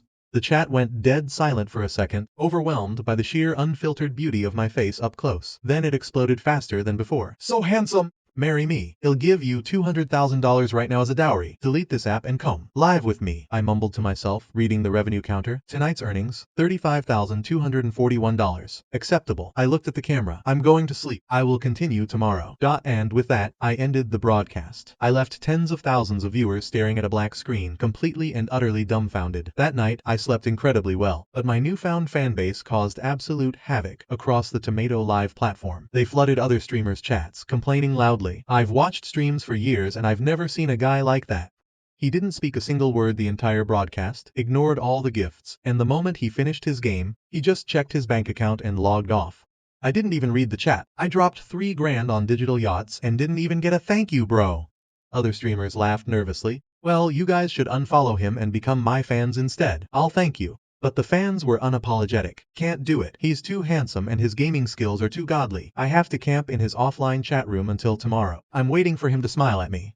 The next morning, I woke up to find myself trending across multiple social media platforms. The clickbait titles were increasingly absurd, but I didn't care because I didn't use social media. Besides the streaming app, I had zero online footprint. I followed my strict daily routine: a morning jog, practicing Tai Chi and Qigong breathing exercises, a balanced breakfast and a shower. A perfect unchanging schedule. Then, I turned the live stream back on. Just like last night, I shoved the phone to the side, booted up the PC, and started my new Game Plus run of Black Myth: Wukong. Within 15 minutes the viewer count smashed past 100,000. Some were there for the face, some for the elite gameplay, and many were there for both. Hardcore gamers were crying tears of joy. He's at such a low level, but he's aggressive against the elite bosses. He's hitting every single weak point with frame-perfect precision. His APM, actions per minute, and reaction times are terrifying. The superficial fans were swooning. If his hands and eyes weren't moving at the speed of light, I'd swear he was a perfectly sculpted Greek statue. The internet detectives analyzed my background. He's dressed in super basic clothes, and the room looks like a standard guest room, not a luxury suite. But his PC setup is easily worth $100,000. If he's broke, why is he ignoring all the massive donations? I completely ignored the desperate messages from talent agencies. I was just a guy trying to farm some monkey karma. How did a guy like this stay hidden until now? The internet wondered. Actually, someone in the real world had already recognized me. Arthur Vance, the Lumina Film Academy, heartthrob and rising star. When he saw the trending hashtag God-tier handsome gamer, he clicked out of curiosity and instantly recognized my face. He ground his teeth so hard they nearly cracked. He acts so high and mighty at home, but he's secretly begging for tips from girls on the internet? What a shameless hypocrite. Furious, Arthur logged into his burner account and lurked in my chat room. $200,000? Does he really need that exact amount, or is it a scam? Fueled by toxic jealousy and morbid curiosity, Arthur kept watching. At noon, I closed the game, picked up my phone, and muttered to myself, today's revenue is only $27,895, less than yesterday. At this rate, it'll take until the year of the monkey to hit $200,000. I sighed deeply. My mother had always taught me that making money was hard, and even if you had money, you shouldn't waste it. I needed to grind harder this afternoon. I abruptly ended the stream, completely ignoring the wall of text from fans begging me to stay. Arthur's eyes gleamed with malicious realization. If this psycho actually desperately needs $200K, this is my golden opportunity. He immediately dialed a number, his voice sickeningly sweet. Director Lee, I have the perfect candidate for your show. I guarantee he'll break your viewership records. I will personally sponsor his appearance fee of $200,000. I only have one condition. I get to write the truth questions and design the dare challenges. 2 hours later, my phone rang. A smooth, professional male voice spoke. Hello, is this Mr. Vincent Vance? I am Assistant Director Lee from the Metro City Broadcasting Network's hit show, Truth or Dare, The Braves Game. I saw your live stream and believe you are a perfect fit for our program. We would like to formally invite you to be a guest on our upcoming live broadcast. I was in the middle of eating an ice cream cone. I didn't say a word. After a few seconds of awkward silence, Director Lee continued, we are offering an appearance fee of $100,000. This is an unprecedented exception for a non-celebrity guest. I was about to hang up, but I remembered that my mother loved watching reality TV. This show had massive national ratings. If I went on TV, maybe she would see me from wherever she was. Or maybe she was watching from a hospital room. I changed my mind. $200,000. Paid up front, and I'm in.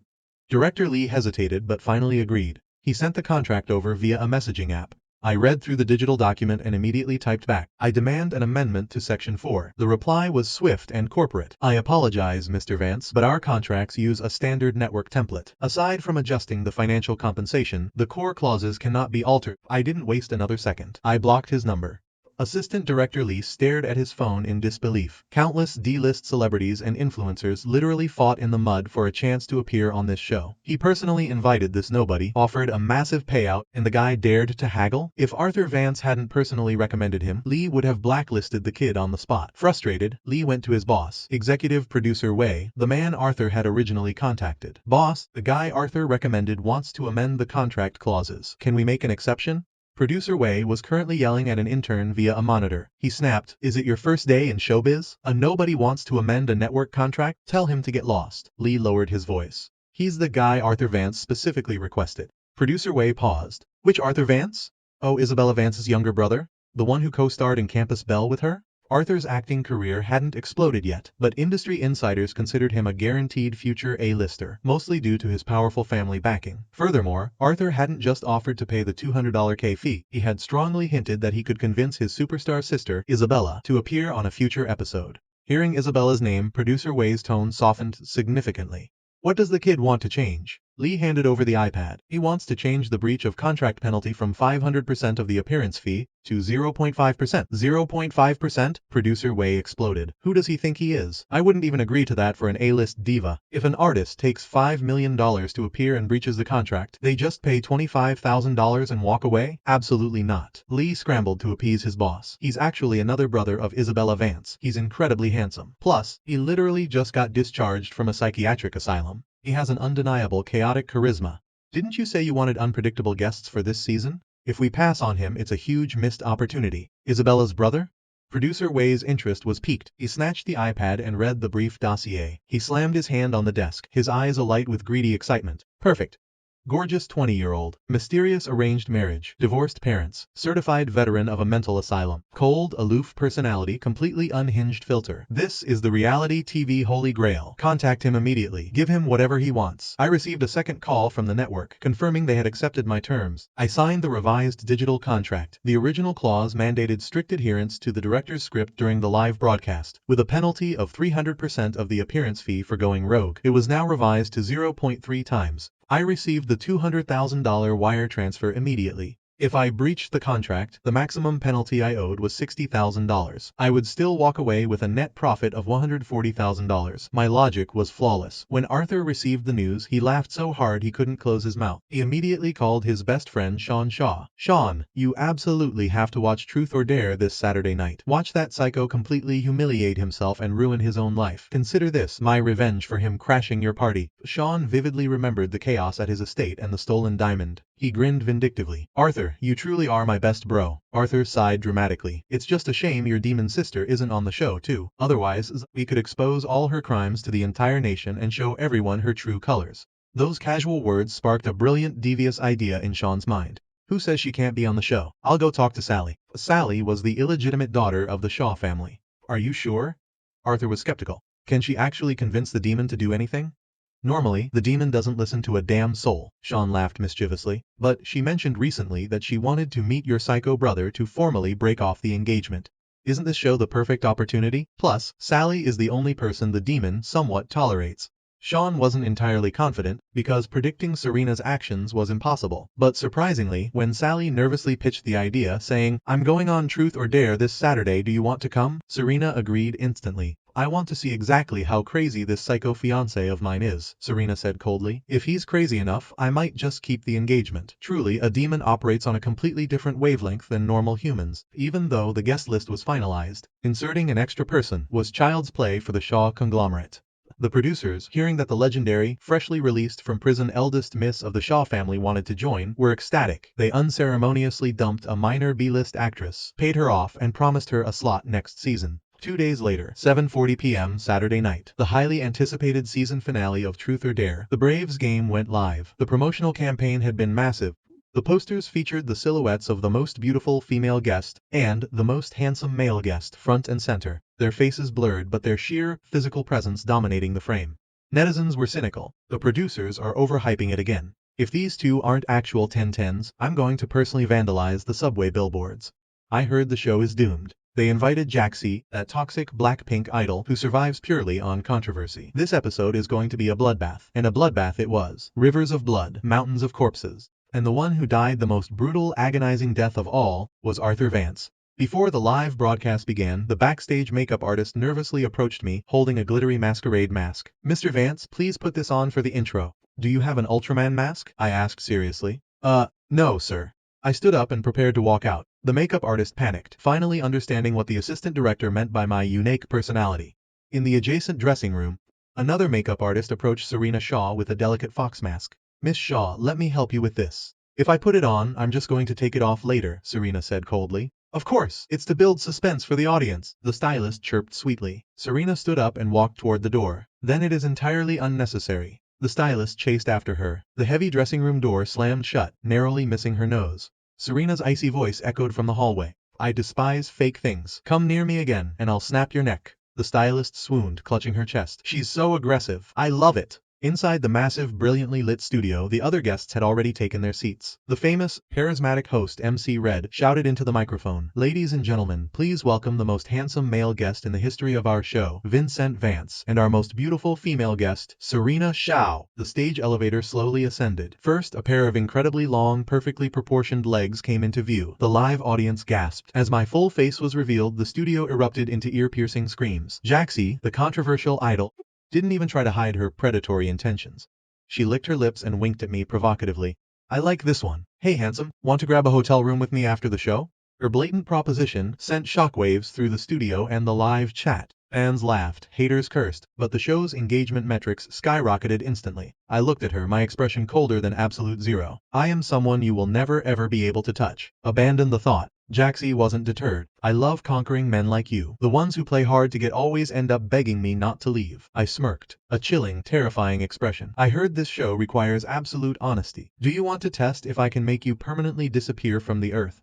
The temperature in the studio plummeted. Jaxie's face turned white as a sheet. She quickly forced a nervous laugh to brush it off. But MC Red, sensing the vibe was getting a little too true crime, hurriedly changed the subject. "And now please welcome the most beautiful female guest in reality TV history, Serena Shao." The second elevator ascended. Slender legs, a tiny waist, and an elegant regal posture emerged. Before her face was even fully visible, the live chat exploded. 110 body. If her face matches, she's literally a goddess descended from heaven. The producers actually delivered this time. Holy crap! Serena stepped off the platform. Her face was completely devoid of emotion. She didn't wave, she didn't smile, she didn't interact with the audience. She walked straight toward the guest seating area and took her place. As she passed me, we locked eyes for a fraction of a second.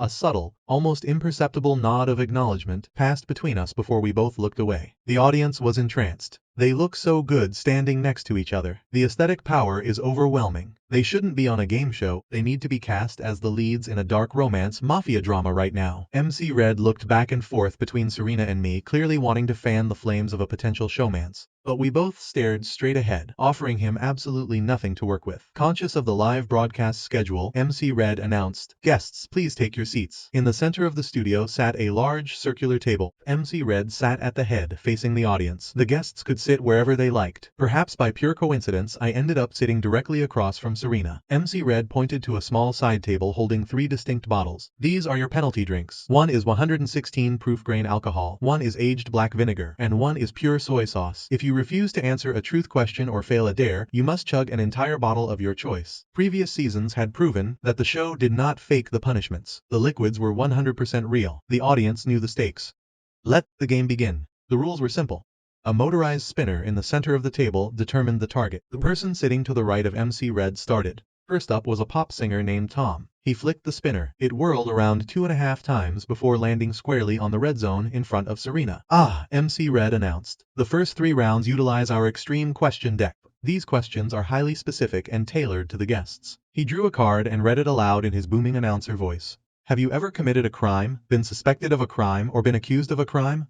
Note: only a formal conviction by a court of law counts as committing a crime. If you have merely been accused, you may use this time to explain yourself to the audience." The audience gasped collectively. The producers were going for the jugular right out of the gate. They were really testing if the guests would dare tell the truth. The online chat exploded with toxic rumors. "Wait, Serena Shaw, isn't that the older sister of Sean Shaw? Oh my god, the rumor is true. She murdered 3 women in Southeast Asia 10 years ago. She literally just got out of prison last week. She's a certified demon." The live studio audience looked at Serena with visible fear, instinctively leaning away from her. Only I remained completely unfazed, leisurely cracking open the roasted chestnuts provided by the show's catering. Off-camera, hiding in the VIP viewing booth, Arthur and Sean wore black surgical masks, high-fiving each other. These extreme questions were meticulously crafted by them. They were precision-guided missiles aimed at the darkest secrets of both Serena and myself. If we denied the crimes, the show's polygraphs and experts would label us liars on national TV. If we chose the penalty drinks or dares, we would look incredibly guilty. No matter what we chose, we were going to be destroyed. Serena smiled, a devastatingly beautiful, yet terrifyingly cold smile. She picked up her microphone, her voice smooth as silk. "What a fantastic question. I assume everyone is dying for me to publicly confess that I am a convicted murderer who just served time in prison?" "Yes, that is correct. However, I was framed." In the VIP booth, Arthur and Sean smirked. "Framed? Yeah, right. Let's hear this pathetic excuse. Serena didn't shy away. 10 years ago when I was 14 I graduated from the top high school in Metro City. My class took a graduation trip to a resort island in Southeast Asia. There, I was falsely accused of murdering 3 hostesses in the nightlife district. I was convicted by the local courts and sentenced to 10 years in the infamous isolated island penitentiary. I was released last week. Her words hit the studio like a seismic shockwave. The internet imploded. The hashtag Serena Shaw murder confession rocketed to #1 trending instantly. Holy shit, a 14-year-old killed 3 people? She's a literal monster. She's so beautiful but her heart is pure evil. How could a court convict a 14-year-old without hard evidence? She must be guilty. The studio audience stared at her in abject horror. I, however, simply popped another chestnut into my mouth. MC Red put on his most serious journalistic face. Miss Shaw, those are incredibly severe allegations. You have the floor to explain your side of the story. Serena laughed softly. It's such a bizarre, thrilling tale. It would be a tragedy not to share the details. Her radiant beauty, her soothing voice, and the bright studio lights created a jarring cognitive dissonance. It was nearly impossible for the audience to reconcile this ethereal goddess with the image of a cold-blooded killer. I was framed. Someone set a trap for me. And now that I've returned to Metro City after a decade in hell, I am going to make that person regret they were ever born. The chat went wild. Here comes the sob story.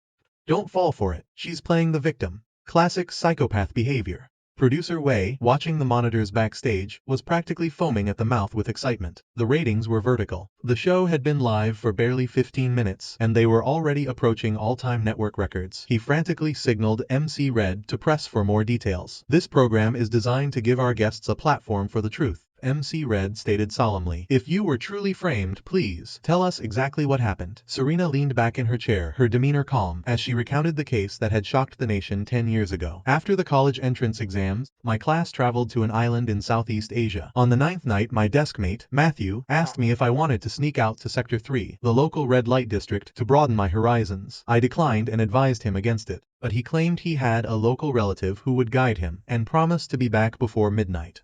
Just before midnight, Matthew called me in a panic. He said his relative had abandoned him and he didn't have enough cash to pay his bill. He begged me to come bail him out, pleading with me not to alert the chaperones. His family was extremely strict and his parents were close friends with our homeroom teacher. If I snitched, his life was over. Serena's eyes darkened slightly. I didn't want to get him in trouble, so I snuck out alone and took a taxi to the club he mentioned. When I arrived, he wasn't in distress. He was sitting in a private VIP room, drinking heavily with 3 local hostesses. I told him to pay his tab and leave. He started crying, saying he totally bombed the entrance exams, that he was going to have to repeat the year, and the pressure was crushing him. He said this was his last night of freedom before returning to his parents' prison. Serena's voice remained even, devoid of self-pity. I couldn't drag him out, so I sat down and had a few glasses of beer with them. Slowly my mind started to fog over. She let out a chilling, humorless laugh. The beer was obviously spiked with a powerful banned substance, but I was a 14-year-old kid. Why would I suspect my own classmate? The 4 of them were drinking from the exact same pitcher, so my guard was completely down. After about an hour, I blacked out entirely. When I regained consciousness, it was morning. The room was ringing with screams and police sirens. I was lying on the floor, holding a bloody fruit knife. Matthew and the 3 hostesses were lying in a massive pool of blood. The media reported that when I woke up, I was screaming, "I'm going to kill all of you." They framed that as a confession. In reality, we had been playing a game of mafia while drinking, and that was a quote I had yelled during the game. The studio was dead silent. You could hear a pin drop. Even I stopped chewing my chestnuts, looking up at her intently. Serena shrugged lightly. The drugs were still in my system. I was disoriented and confused, screaming that I was innocent. The local police didn't care. They dragged me to the station, interrogated me and physically beat me. The case wasn't complicated. A competent detective could have unraveled it in a day. But that island was a tourist trap with notoriously corrupt law enforcement. They just wanted a quick conviction to close the file. She took a deep breath. My phone vanished from the crime scene. The police claimed it was never found. The club conveniently had no security cameras in the VIP hallway showing I entered alone. When I woke up, the 3 women had been dead for hours. Matthew survived his injuries. When he woke up, he steadfastly testified that I had a psychotic break after losing the mafia game, snapped and slaughtered the women. He claimed they were too intoxicated to fight back. Our homeroom teacher packed up the rest of the class and fled back to the mainland, leaving me alone to face the charges. I bear the surname Shaw. My family controls the Shaw conglomerate, the largest private enterprise in the Eastern Republic, valued at over $2 trillion. With my family's power and resources, clearing my name in a corrupt foreign court would have been incredibly easy.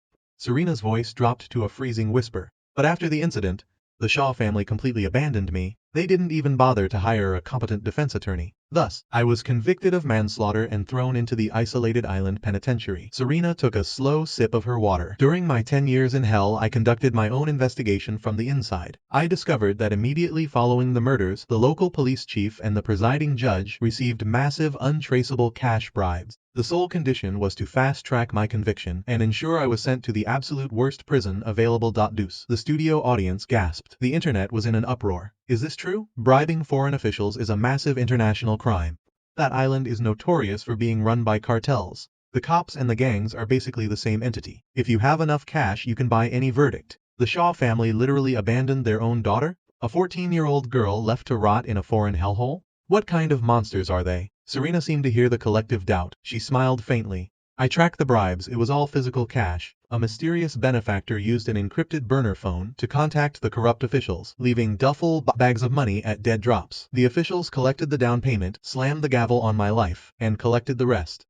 They didn't even know the true identity of the person who hired them. According to my intel, the local cartel received $200,000 in hush money. The police chief and the judge received $100,000 each. Which means, Serena said softly, the lives of 3 innocent women were only worth $200,000. And 10 years of my freedom, my entire youth, was bought for a mere $400,000. She shook her head, a terrifying darkness pooling in her eyes. No, that's not entirely accurate. Matthew, the dear classmate who framed me, must have received a massive payout as well. Tomorrow I will personally pay him a visit and ask him exactly how much my life was worth to him. And more importantly, who bought him. Meanwhile, sitting in front of a massive flat-screen TV in a luxurious penthouse across town, a middle-aged man stared at the broadcast. When Serena's cold, dead eyes seemingly pierced through the camera lens directly into his soul, the crystal whiskey glass slipped from his trembling hand, shattering on the hardwood floor. His face was ashen. Cold sweat drenched his silk shirt, despite the AC being set to a crisp 70 degrees. On the screen, Serena continued her chilling monologue. You might wonder why the murder weapon only had my fingerprints on it. It's quite simple, really. The real killer wore gloves, wiped the handle clean, then wrapped my unconscious fingers around the hilt, and used my hand to stab the victims. And just like that, it became ironclad evidence. The audience whispered among themselves, finding the logic sound. A genius daughter from a wealthy family who became the top scholar, why would she resort to using drugs to kill someone in Southeast Asia? It's a common occurrence for the children of rich families to be framed. The Sa family is just too ruthless, abandoning their own child the moment she ran into trouble. Meanwhile, the Sa family completely blew up over these remarks.